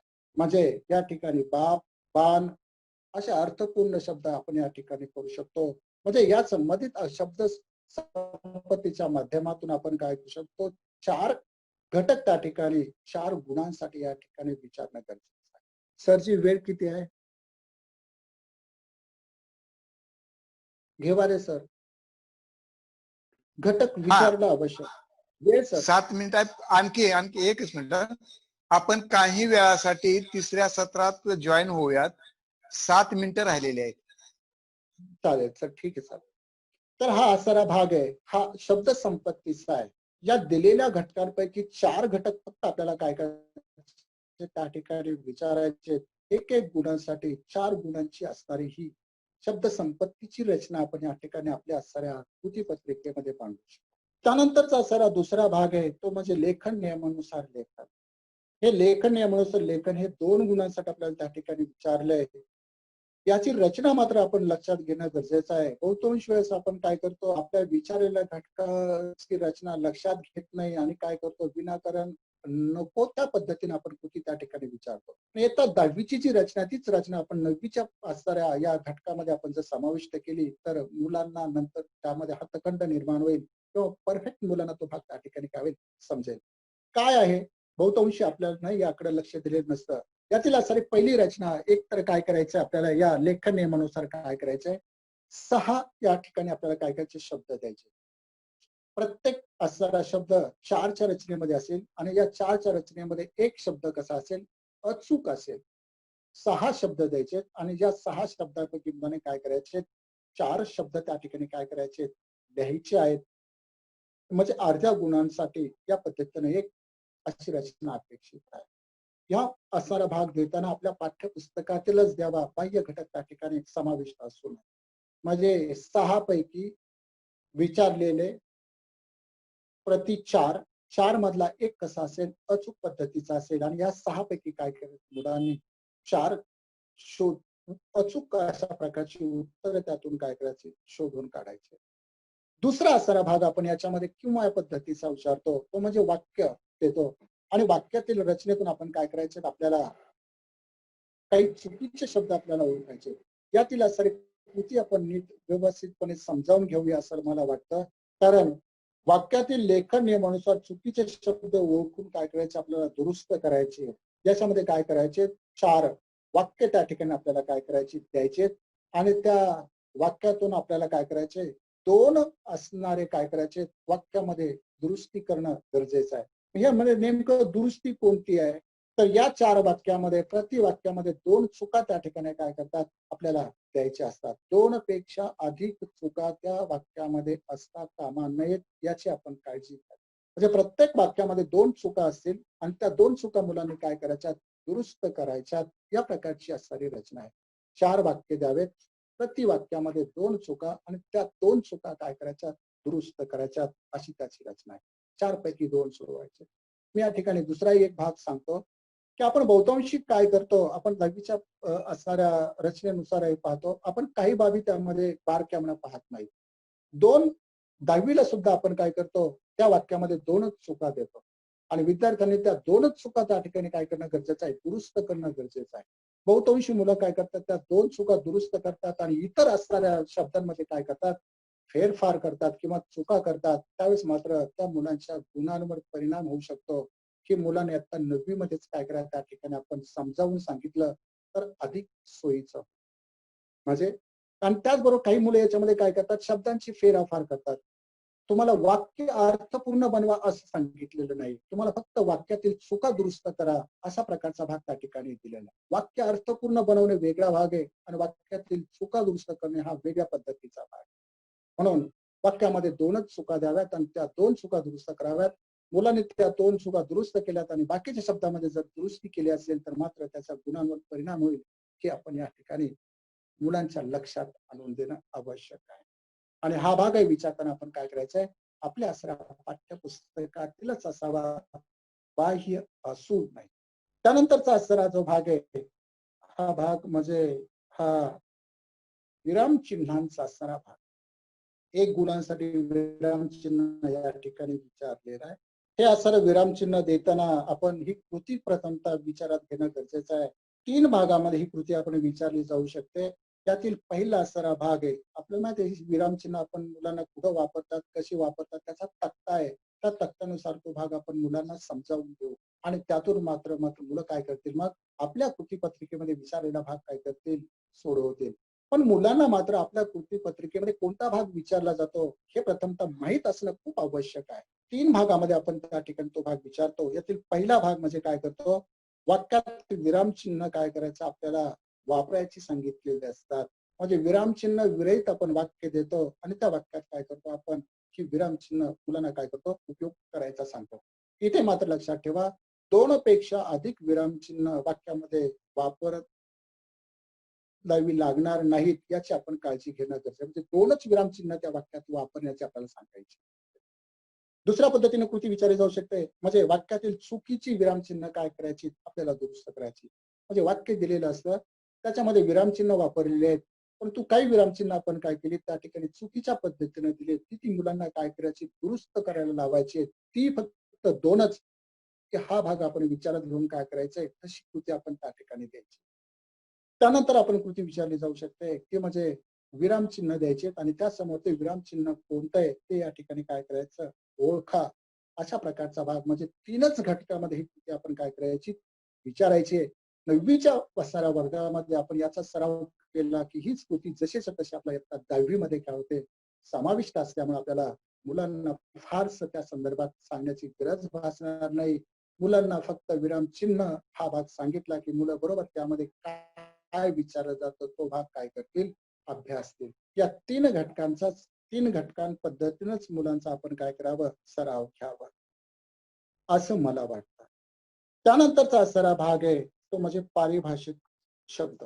1 गुणांसाठी भाग आहे. आपल्या पाठ्यपुस्तकातील असणारा हा शेवटच्या भागामध्ये हा पारिभाषिक शब्द दिलेले आहेत. भाषाभ्यासी असणाऱ्या कृतीमधील असणार आपण शेवटच्या असणाऱ्या घटकापर्यंत आलेलो आहोत, तो म्हणजे पारिभाषिक शब्द. हे पारिभाषिक शब्द गद्य पद्य या घटकावर आधारित आपण काय करायचं त्या ठिकाणी काही पारिभाषिक शब्द त्या ठिकाणी द्यायचे आणि आपल्या असणाऱ्या प्रमाण भाषेमध्ये काय करायचं त्या ठिकाणी त्यांना अर्थ लिहिण्यास सांगणं गरजेचं आहे. अर्ध्या गुणांसाठी 1 म्हणजे 2 काय करायचे त्या ठिकाणी इंग्रजी असणारे शब्द त्या ठिकाणी द्यायचे आणि त्यावर आधारित आपल्याला काय करायचंय आपल्या असणाऱ्या प्रमाण भाषेमध्ये काय करायचंय त्यांना अर्थ द्यायचं सांगायचं. या ठिकाणी या 1 गुणांचं स्पष्टीकरण या ठिकाणी मुद्दा म्हणून थोडंसं सांगू इच्छितो. इयत्ता 10वी साठी सुद्धा आपल्याला ते फायद्याचं असेल की मुलांना हा पारिभाषिक शब्द ज्यावेळेस लिहितात त्यावेळेस मात्र आपल्या प्रमाण भाषेमध्ये लिहिताना मात्र व्याकरणाच्या कुठल्याही चुका करता कामा नये. याचं उदाहरण सांगायचं असलं तर एक मी देईल. इंडेक्स नावाचा शब्द आपण त्या ठिकाणी विचारला. अनुक्रमणिका. तर अनुक्रमणिका हा शब्द लिहिताना मात्र मुलाने काय केलं पाहिजे, नु रस्व लिहिला पाहिजे आणि नीचा उकार मात्र हा रस्व दिला पाहिजे.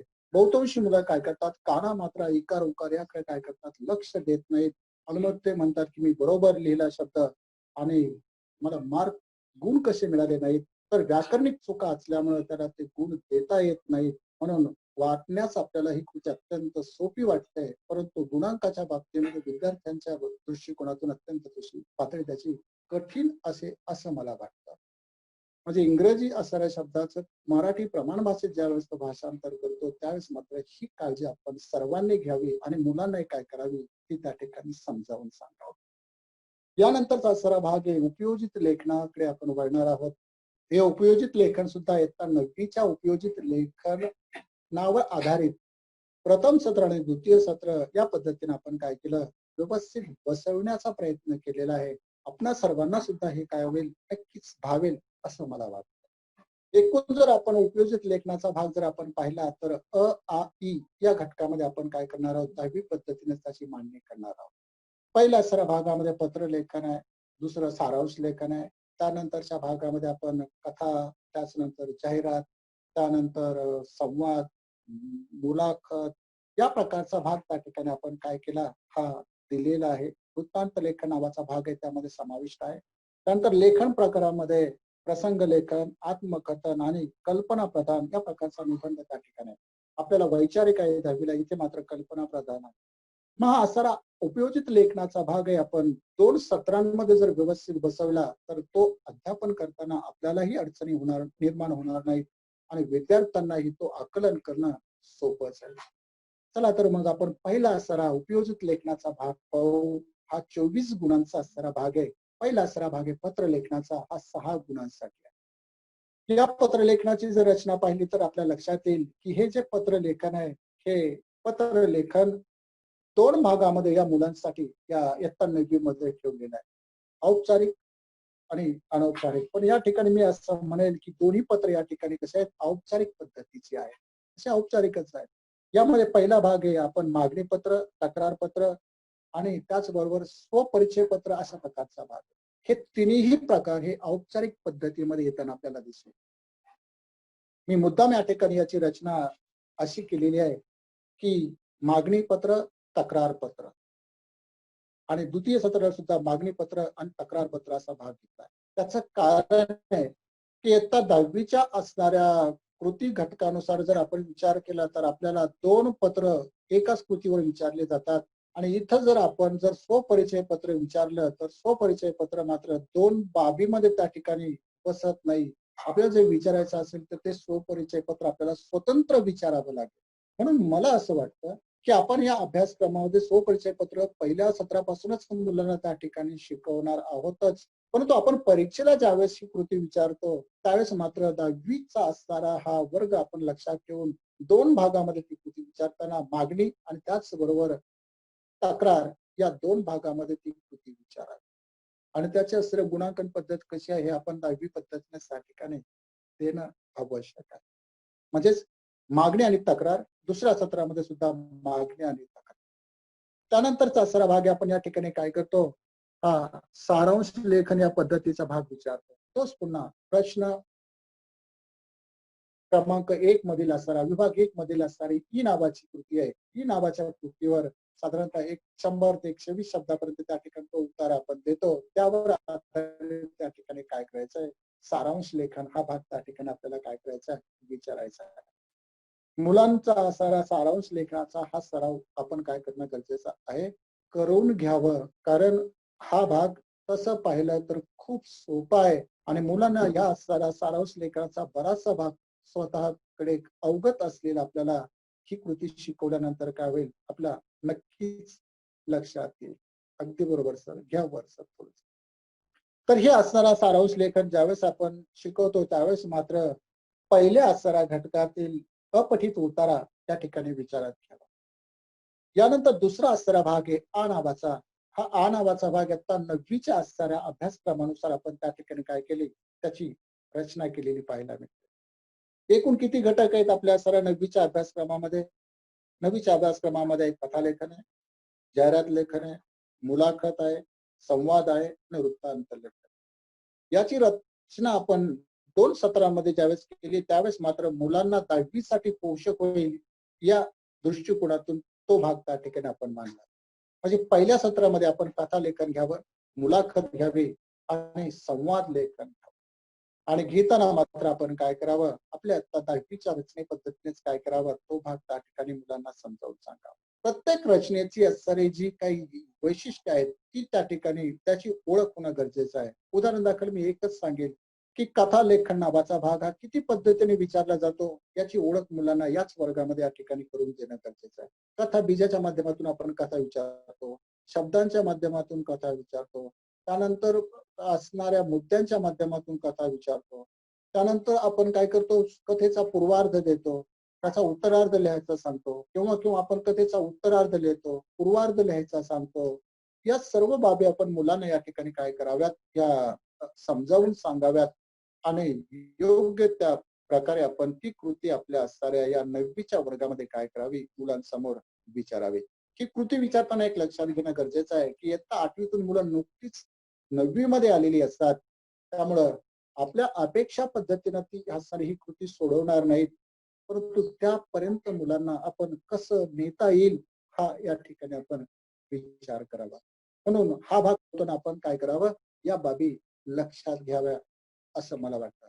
मुलाखत घेताना मुलाखत कशी घ्यायची, कोणत्या घटकाला त्याच्यामध्ये महत्व आहे, मुलाखतीमध्ये प्रश्न विचारण्याचं स्थान किती आहे, साधारणतः प्रश्न विचारणारा अत्यंत कमी बोलावं आणि वक्ताना मात्र काय करावं, ज्याची मुलाखत घेतो त्यांना अधिक बोलण्यास आपण त्या ठिकाणी प्रवृत्त करावं, या प्रकारची रचना आहे. म्हणजे आपल्या पाठ्यपुस्तकामध्ये जर आपण पाहिलं तर आपल्या लक्षात येईल की ही असणारी जी काही रचना ही रचना अत्यंत छान पद्धतीने काय केली त्या ठिकाणी मांडलेली आपल्याला दिसून येते आणि ती आपण थोडीशी पाहिली तर आपल्याला लक्षात येईल. म्हणजे मुलाखतीचे 2 भाग त्या ठिकाणी पाहायला मिळतात. मुलाखत घेताना आणि लिहिताना कोणत्या प्रकारची काळजी घ्यायची ते आपण या ठिकाणी 106 नंबरच्या पानावर आपण व्यवस्थितपणे समजून घेऊ शकतो. संवाद लेखन सुद्धा तोच प्रकारचा भाग आपल्या असणाऱ्या अभ्यासक्रमामध्ये तो मांडलेला आहे. हा असणारा भाग 108 नंबर पानावर दिलेला आहे, त्याचंही त्या ठिकाणी विश्लेषण दिलंय. ते पाहून आपण योग्य प्रकारे आपण मुलांपर्यंत तो भाग पोहोचवू शकतो. म्हणजेच प्रथम सत्र परीक्षेसाठी आपण हे 3 भाग त्या ठिकाणी विचारात घ्यावेत. हे तिन्ही भाग आपण असणाऱ्या कृती पत्रिकेमध्ये विचारावेत आणि त्यापैकी काय करायचं, 2 भागावर लेखन करण्यास मुलांना त्या ठिकाणी सांगावं. 5-5 गुणांसाठी असणारा हा भाग आहे, म्हणजे हा 10 गुणांची कृती आपण या ठिकाणी विचारतो. दुसऱ्या सत्रासाठी आपण काय करावं, उर्वरित भाग घ्यावेत की जे करून ते पुढच्या असणाऱ्या 10वीच्या असणाऱ्या वर्गासाठी कसे असेल, सोयीस्कर असतील किंवा त्यातून त्यांना बऱ्याचशा कल्पना काय होतील, पूर्ण होतील. तो म्हणजे कथा लेखनाचा असणारा भाग आहे, तो पुन्हा त्या ठिकाणी घ्यावा त्यानंतर जाहिरात लेखन घ्यावं आणि वृत्तांत लेखन नावाचा भाग घ्यावा. कथा लेखन कसं लिहायचं हा भाग मी तुम्हाला सांगितलाच. जाहिरात लेखन घेताना मात्र जाहिरातीचं असणारी रचना कशी असावी तेही त्या ठिकाणी मुलांना सांगणं समजावून गरजेचं आहे, कारण ही पहिली पायरी आहे. त्यामुळे या भागात त्याच्या बऱ्याचशा संकल्पना पूर्ण होणं गरजेचं आहे. जाहिरात आपण पाहतो की आपण काय करतो, विषय देतो किंवा शब्द देतो किंवा जाहिरातीचं आपण पुनर्लेखन करणं या पद्धतीचा भाग, या पद्धतीने आपण ही असणारी जाहिरात विद्यार्थ्यांना विचारतो. मुलांना सोयीचं जाईल, मुलं त्याच्यामध्ये समाविष्ट होतील असा विषय आपण त्या ठिकाणी इयत्ता 9वी साठी घ्यावा आणि त्यातून काय करावा हा भाग त्यांना अभ्यासासाठी आपण देणं आवश्यक आहे. ही असणारी जाहिरात लिहिताना आपण बऱ्याचशा गोष्टी काय करतोय, ठळक पद्धतीने मांडणं गरजेचं आहे. काही उदाहरण अशा प्रकारचे असणारे वाक्य असतील, मुख्य असणारा शीर्षक असेल, उपमाथळं असेल, वैशिष्ट्य असेल, वेळ असेल आणि ठिकाण असेल, अशा प्रकारची रचना जर आपण या जाहिरातीची केली आणि ती त्या पद्धतीनं जर मुलांना समजावून सांगितली तर मला असं वाटतं नक्कीच ती रचना मुलांना काय होते, हे भावते आणि त्या पद्धतीने ते काय करतात, लेखन करतात. मुख्य शीर्षक, त्याचा उपमाथळा, त्यातील मुख्य अशा प्रकारची त्याची वैशिष्ट्ये कोणते, त्यानंतर त्याचा कालावधी कोणता आहे आणि त्याचबरोबर त्याचं असणारं स्थळ, ही रचना. त्यानंतरचा असणारा भाग आहे तो म्हणजे वृत्तांत लेखन. वृत्तांत लेखन संबंधित असणारा कार्यक्रम, या कार्यक्रमाचा असणारी रचना आपण त्या ठिकाणी काय करायची, मुलांना त्या ठिकाणी शिकवायची. वृत्त आणि बातमी असं म्हटलं जातं. पान नंबर 110 आणि 111 वर तो भाग त्या ठिकाणी दिलेला आहे. शालेय स्तरावर विचारलेले असणारे हे जे कार्यक्रम आहेत, शालेय स्तरावर आयोजित केलेले जे कार्यक्रम आहेत, त्या कार्यक्रमाचं काय करायचं, त्यांना वृत्तांत लिहायचा असतो आणि त्या पद्धतीने आपण काय करावं, मुलांना युक्त करावं. त्यामध्ये मग स्थळ, दिनांक, त्याचबरोबर त्याची सुरुवात, त्याचा मध्य आणि त्याचा सारा समारोप, या पद्धतीने आपण काय करावं, त्याची मांडणी करावी आणि त्या घटकामध्ये काय त्या ठिकाणी देणं अपेक्षित आहे ते मुलांना त्या ठिकाणी समजावून घेणं गरजेचं आहे. प्राथमिक स्तरावर हा भाग करावा. नंतरच्या स्तरावर आपण मात्र वेगवेगळ्या पद्धतीनं ते असणारं वृत्तांत लेखन कसं करायचं मुलांनी किंवा बातमी कशी लिहायची हा भाग या ठिकाणी काय करू शकतो, समजावून देऊ शकतो. त्या ठिकाणी एक गोष्ट मला या ठिकाणी मुद्दाम नमूद करायची आहे की हा असणारे हे जे उपयोजित लेखनाचा भाग आपण ज्यावेळेस देतो त्यावेळेस शालेय स्तरावर आयोजित होणारे जे कार्यक्रम आहेत त्यांचा विचार करूनच विषय आपण त्या ठिकाणी काय करावा, मुलांसमोर द्यावा. बाह्य कार्यक्रमांचे कुठल्याही विषय मुलांसमोर मांडू नयेत अशी मी या ठिकाणी काय करतो, आपणा सर्वांकडून अपेक्षा व्यक्त करतो. कारण मूळ भाग हाच आहे, शालेय स्तरावर आणि त्याच्याशी निगडीत असणारे कार्यक्रम. हा 10 गुणांचा भाग या ठिकाणी आपल्याला काय करता येईल, 2 सत्रांमध्ये त्या पद्धतीने आपल्याला मांडता येईल. त्यानंतरचा असणारा भाग आहे हा लेखन कौशल्याचा भाग आहे. त्यातील पहिला असणारा भाग हा प्रसंग लेखन आहे, दुसरा असणारा भाग हा आत्मकथन आहे आणि तिसरा असणारा भाग हा कल्पना प्रधान या पद्धतीचा भाग. यातील एकच घटक फक्त नवीन समाविष्ट म्हणण्यापेक्षा 10वीच्या दृष्टिकोनातून या ठिकाणी नाही, 9वी मध्ये मात्र मग तो समाविष्ट केला आहे, तो म्हणजे कल्पना प्रधान. आता या ठिकाणी काही बाबी मात्र मी थोडस 1-2-4 मिनिटांमध्ये समजावून सांगू इच्छितो की प्रसंग लेखन नावाची कृती त्या ठिकाणी विचारली जाते. काही मुद्दे दिले जातात आणि त्या मुद्द्यांच्या अनुरोधाने मुलांना काय करायचंय, प्रसंग लेखन लिहायचं सांगितलं जातं. मुलगा त्या असणाऱ्या कार्यक्रमामध्ये प्रत्यक्ष उपस्थित आहे आणि तो काय करतो, त्या प्रसंगाचं काय करतो, अवलोकन करून तो काय करतो, शब्दबद्ध करतो. हा भाग आपण या ठिकाणी मुलांना त्या ठिकाणी समजावून सांगावा असं मला वाटतं. की बहुतांश वेळेस काय करतात, आपण एक सर्वसमावेशक पद्धतीनं हे लेखन आपण निबंध प्रकाराने त्या ठिकाणी काय करतो, करताना दिसतो. निबंध या घटकामध्ये हा भाग जरी समाविष्ट असला तरी सुद्धा मात्र संबंधित असणारा एखादा गुणवंत विद्यार्थ्यांचा सत्कार असेल आणि त्या घटकामध्ये तुमच्या असणाऱ्या मित्राला जर प्रथम पारितोषिक मिळालेलं असेल किंवा त्याचा गौरव करायचा असेल, असा जर भाग त्या ठिकाणी दिला असेल आणि त्याचं जर आपल्याला प्रसंग लेखन करायचं असेल तर आपण त्या ठिकाणी प्रत्यक्ष उपस्थित आहोत आणि तो कार्यक्रम कसा त्या ठिकाणी संपन्न झाला, आपल्याला काय वाटलं, तो त्या भाग मांडणं गरजेचं आहे. याला की आपण काय करतो, बहुतांशी निबंध लेखन पद्धतीनं तो काय करतो, भाग मांडतो. इथे मात्र हा भाग आपण थोडस काय करावं, विचारात घ्यावं. कारण आपल्याला कृती दिलेली असते, तिथे स्पष्ट उल्लेख दिलेला असतो आणि त्यानुसार आपण त्याची रचना त्या ठिकाणी करायची. तोही भाग पुन्हा आपल्या शालेय स्तरावर आयोजित करणाऱ्या कार्यक्रम त्याच्याशी निगडीत त्या ठिकाणी तो भाग विचारला जातो किंवा काही सामाजिक काही स्वरूपाचा त्या ठिकाणी आपल्या असणाऱ्या पाठ्यपुस्तकामध्ये तो दिलेलाच आहे. त्यानुसार आपण तो भाग त्या ठिकाणी विचारावा. त्यानंतरचा दुसरा भाग येतो म्हणजे आत्मकथन. हे आत्मकथन म्हणजे आत्मवृत्त, आत्मकथन, आत्मनिवेदन, मनोगत या पद्धतीची रचना त्याच्यामध्ये असते. याचे बरेचसे पैलू या ठिकाणी आपल्याला पाहायला मिळतात. आत्मकथन लिहिताना ते प्रथम पुरुषी एक वचने अशा प्रकारची रचना अपेक्षित आहे. या मुलांचा सराव बुद्ध्यांक आपण लक्षात घेऊन मुलांना त्या त्या पद्धतीनं तो भाग या ठिकाणी समजावून सांगितला तर उत्तरोत्तर मात्र त्यांच्या चुका नक्कीच काय होतात, कमी होतात. तर काय सांगायचं या ठिकाणी, मी तर नक्कीच असं म्हणेल की जी मुलं सर्वसामान्य असणाऱ्या आकलन क्षमतेची आहेत त्या मुलांनी मी या शब्दापासून काय करावी, सुरुवात करावी. उदाहरणार्थ एक एखाद्या वृक्षाचा आत्मवृत्त असेल तर मी वृक्ष या पद्धतीने त्याची रचना करा. आणि एखादा विद्यार्थी जर त्याची आकलन क्षमता जास्त असेल तर एखाद्या प्रसंगानुसार आपण या ठिकाणी त्याची सुरुवात करू शकतो. मी सुट्टीमध्ये गावी गेलो होतो आणि गावी गेल्यानंतर एका असणाऱ्या झाडाखाली उन्हाच्या असणाऱ्या तीव्रतेपासून बचाव करण्यासाठी थांबलो. अनेक पद्धतीचा भाग त्या ठिकाणी मांडून पटकन आपण काय करू शकतो, या असणाऱ्या निबंधाला स्पर्श करू शकतो. तो म्हणजे मला अचानक आवाज आला. मी इकडे तिकडे पाहिलं, कोणी दिसेना आणि पुन्हा आवाज आला, पुन्हा पाहिलं तर एक वृक्ष मला त्या ठिकाणी काय करतो, आवाज देत होता. मी त्याच्या जवळ गेलो आणि त्यानं काय केलं, आपली स्वतःची असणारी ही व्यथा सांगायला सुरुवात केली. त्यावेळेस सांगताना मात्र मी प्रथम पुरुष अशा प्रकारची रचना असायला पाहिजे. आणि मग त्याचा असणारा त्याचं बालपण असेल, त्याचा मध्य कालखंड असेल आणि आजची असणारी स्थिती कोणती आहे त्या असणाऱ्या वृक्षाची, त्याचं दुःख कोणतं आहे, या प्रकारची असणारी रचना त्या ठिकाणी असावी. पूर्वार्ध, मध्य आणि अलीकडचा असणारा कालखंड कोणत्या अपेक्षा आहेत, हा भाग त्या ठिकाणी मांडणं गरजेचं आहे. म्हणजेच या आत्मवृत्त लेखनाची असणारी जी रचना आहे, ही रचना आपण मुलांच्या त्या ठिकाणी गळी उतरवली तर छान पद्धतीनं त्याची मांडणी करू. एक तर प्रसंगातून करा, नाहीतर सलगपणे काय करा, मी या घटकाच्या माध्यमातून करा, आपण रचना मात्र याच पद्धतीची असावी अशी अपेक्षा आहे. त्याला ते आत्मवृत्त करताना एक विशिष्ट घटक दिला जातो, तो आपल्याशी बोलतोय असं केलं किंवा अनेक घटक दिले जातात, ते एकमेकाशी त्यातील एक घटक त्या घटकाशी बोलतोय असं दाखवलं जातं. किंवा दोन घटक दिले जातात, ते घटक काय करतो, एका घटकाशी बोलतात. नाना पद्धतीने तो भाग त्या ठिकाणी दिला जातो. आपण देताना मात्र देतो किंवा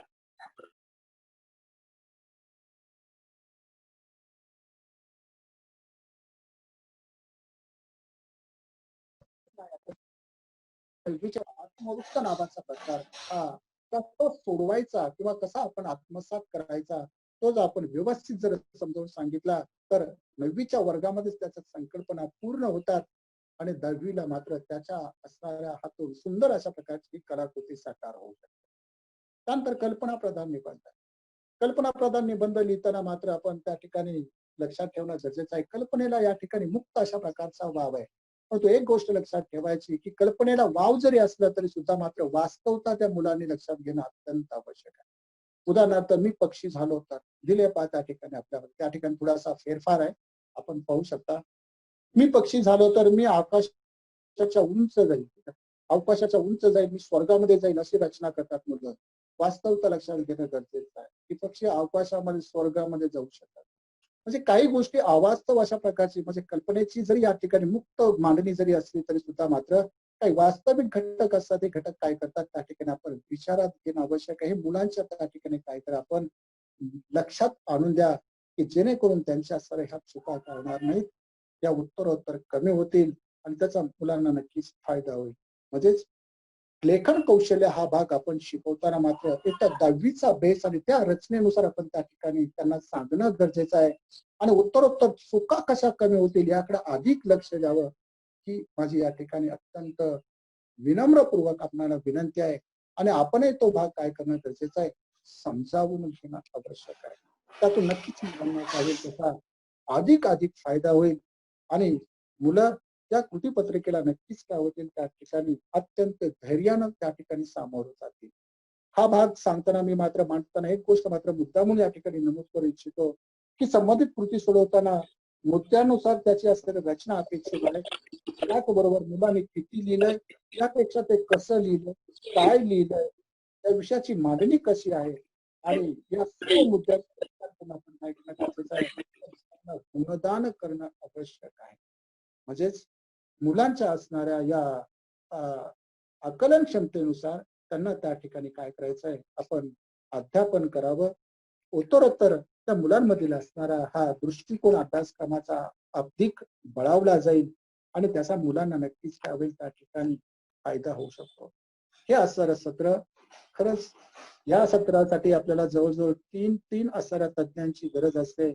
मी माझ्या परीने मात्र हा असणारा भाग इयत्ता 9वीच्या असणाऱ्या अभ्यासक्रमावर आधारित बसवला आणि अंतर्गत मूल्यमापन ते कृतीपत्रिकेचा आराखडा म्हणजे 20+80 बरोबर 100 गुणांचा भाग या पद्धतीनं आपल्या समोर या ठिकाणी मी मांडण्याचा प्रयत्न केलाय. मला नक्की खात्री आहे की या पद्धतीनं जर आपण हा भाग जर इयत्ता 9वी मध्ये जर घेतला तर आपल्यालाही तो भाग सोपा जाईल आणि मुलांनाही टप्प्याटप्प्यानं या घटकाचा आकलन झाल्यामुळं तोही त्यांना आत्मसात करणं खूप सोपं जाऊ शकेल अशी अपेक्षा या ठिकाणी मी बाळगतो. आणि या असणाऱ्या आजच्या सत्रामध्ये मी माझ्या पद्धतीनं तो भाग या ठिकाणी मांडलेला आहे.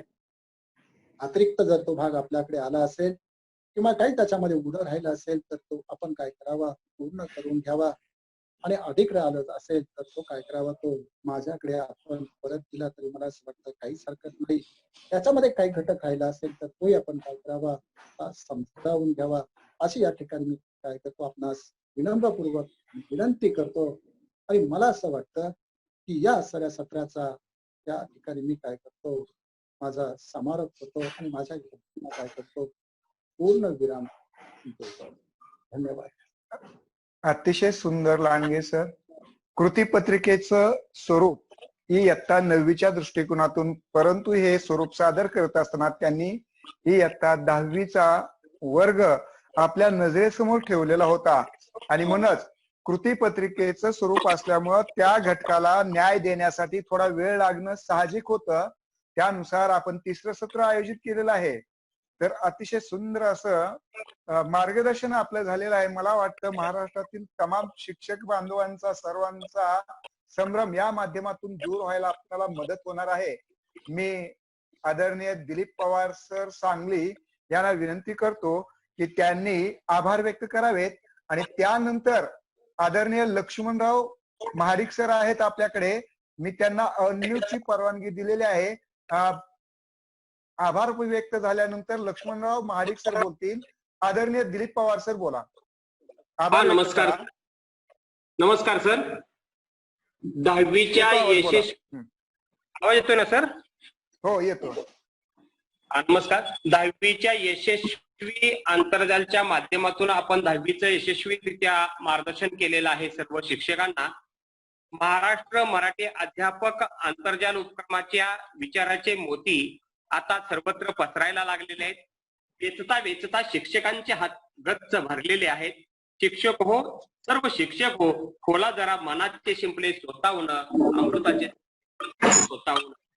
खरंच महाराष्ट्र अध्यापक संघातर्फे आयोजित आंतरजालच्या माध्यमातून सर्व शिक्षक ज्ञानकणानं ओसंडून वाहतील हे मात्र सर निश्चित आहे. प्रमुख मार्गदर्शक श्रीराम लांडगे सर आपल्या रसाळ वाणीनं सर्व शिक्षक बंधू भगिनींना आराखडा तसं सांगत असताना आराखड्याचे अंतरंग साध्या सोप्या सरळ भाषेमध्ये कुठेही अगद्या सर्वांच्या मनापर्यंत भिडतील असा आराखडा लांडगे सर तुम्ही या ठिकाणी मांडलेला. आपण तुमचा आभार कसा मानायचा हा प्रश्न माझ्या पुढे आहे. कारण आपण पश्चिम महाराष्ट्रापासून मराठवाड्यापर्यंत, सोलापूर पासून धुळ्यापर्यंत सर्व ठिकाणी सर्वांना शिक्षकांनी अनुभवलेला आहे. म्हणूनच आपले म्हणावं असं वाटतं, आपली माणसं ही आपलीच असतात, आपल्यासाठी ती कष्टतात. म्हणून आपण आपल्या माना तुमच्या पुढे निश्चितच झुकता आहेत. खरोखरच लांडगे तुमच्या या मंचच्या वतीनं शेतशा ऋणी व आभारी आहे. शब्दानं कान पकडणारे आणि प्रेमानं गोंजारणारे आणि आमचे माऊली मान्य घेवारे सर, तुमचं या ठिकाणी आभार मानत असताना तुम्ही खरोखरच या ठिकाणी सर्वांना आपुलकीने जवळ घेऊन एक नवीन संकल्पना आमच्या पुढे मांडली आणि यशस्वीरित्या सुरू केली. तुमचंही या महाराष्ट्र मराठी अध्यापक आंतरजालच्या माध्यम विभागामार्फत मी शेतशा ऋणी व आभारी आहे माऊली सर. या आंतरजाल उपक्रमामध्ये आज सहभागी असणारे Shewale sir, Mali sir, Patil sir, Ranganath Sumbe sir, साताऱ्याहून Naikode madam, Lashkare sir, Kalaskar madam, Shinde J L sir, More sir, या सर्वांचं मी या आंतरजालच्या माध्यमातून आभारी आहे. सांगलीहून आडमुटे मॅडम आहेत आणि गोंधळी सर कोल्हापूर ज्यांनी या ठिकाणी सहभाग घेतलाय.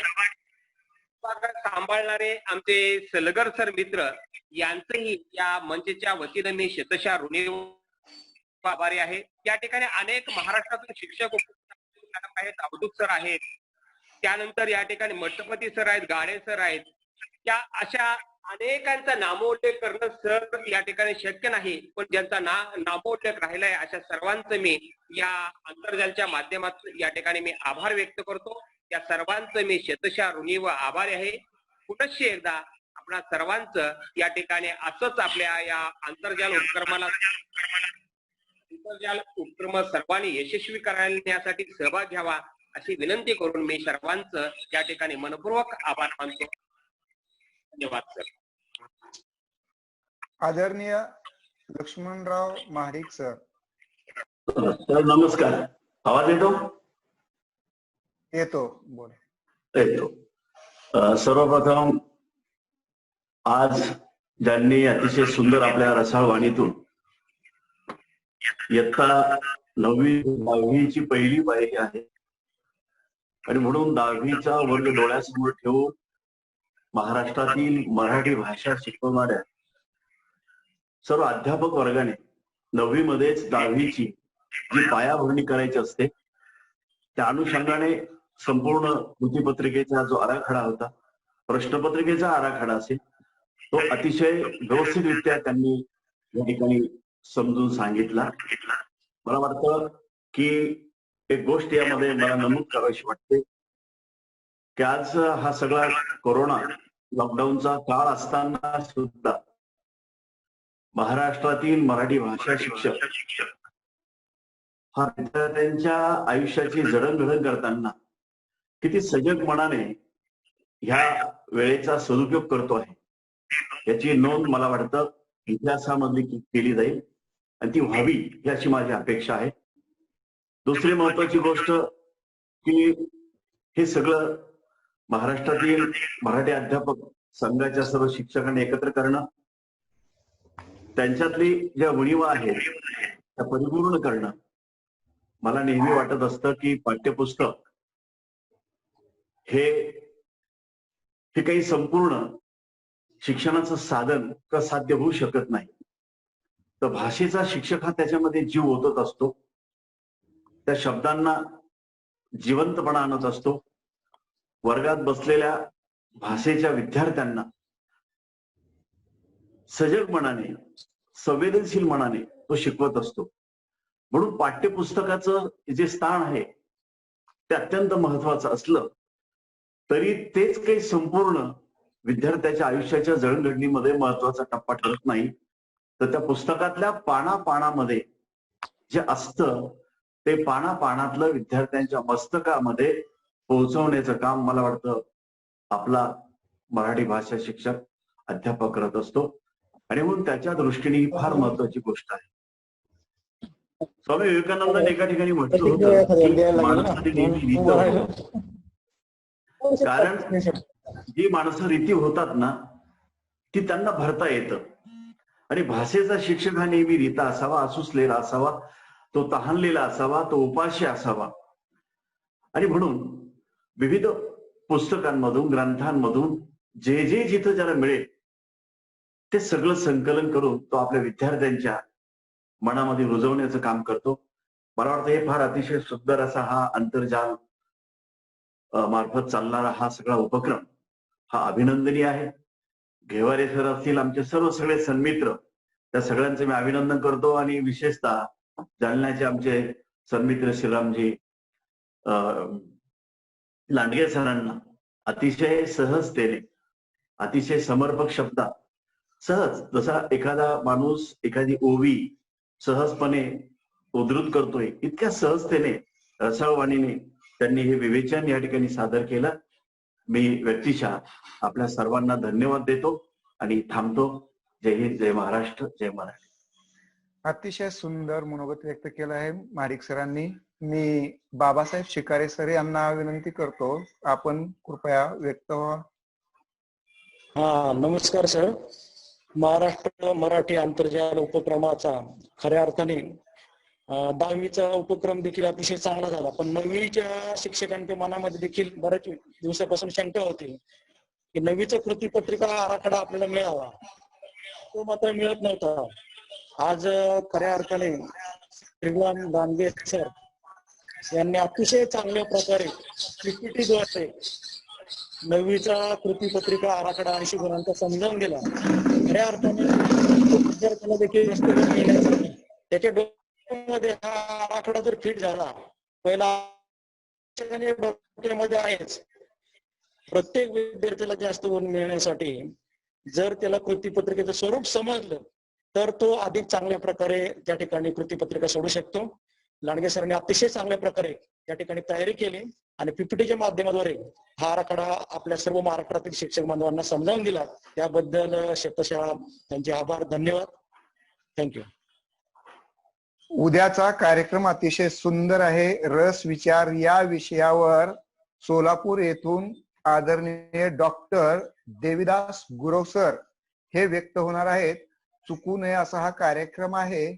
आज लिंक पाठवली जाईल, त्यानंतर आपण सर्वांना ती लिंक द्यावी. मी Somnath Mathpati sir, hand raise करा. गोकुळाष्टमीच्याही शुभेच्छा. खूपच सुंदर विवेचन झालं सर. जसं एखादी फुलाचा हार तयार करण्यासाठी एक एक एक एक फुल गुंफत जावं, नंतर हार तयार व्हावा, तसं एक एक एक एक कृती अतिशय संत गतीने घेऊन कृतीपत्रिका तयार झाली आणि सुंदर अशी तयार झालेली आहे. कृतीपत्रिकेचा प्रथम सत्र आणि द्वितीय सत्र हा भाग वेगवेगळा करून अतिशय बारकाईने आणि संथ गतीने आमच्या समोर ठेवण्याचं खूप महत्वाचं कार्य आपण या ठिकाणी केलं. तसेच अंतर्गत मूल्यमापन याविषयी सुद्धा खूप व्यवस्थितपणानं मार्गदर्शन झालं. खूप खूप धन्यवाद सर. खूप चांगल्या पद्धतीचं आजचं ह्या दुसरं पुष्प आपलं झालेलं आहे. अतिशय सुंदर. तिसरं सत्र लागलं तरी हरकत नाही, परंतु बहुतेक सर्वांचा संभ्रम या माध्यमातून दूर होईल आणि म्हणून आपण तिसरं सत्र घेतलेलं आहे. कदाचित यापुढे आपल्याला इतके सत्र लागणार नाही, 2 सत्रात आपलं व्यवस्थित होऊ शकेल. सर्वजणाला सर्वांचं हार्दिक हार्दिक स्वागत आणि आभार व्यक्त करतो.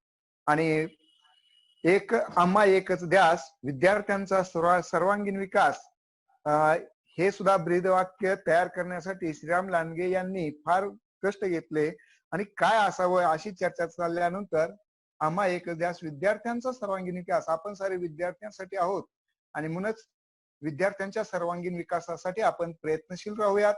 उद्या आपण पुन्हा सर्वजण येऊयात. धन्यवाद. थांबूया.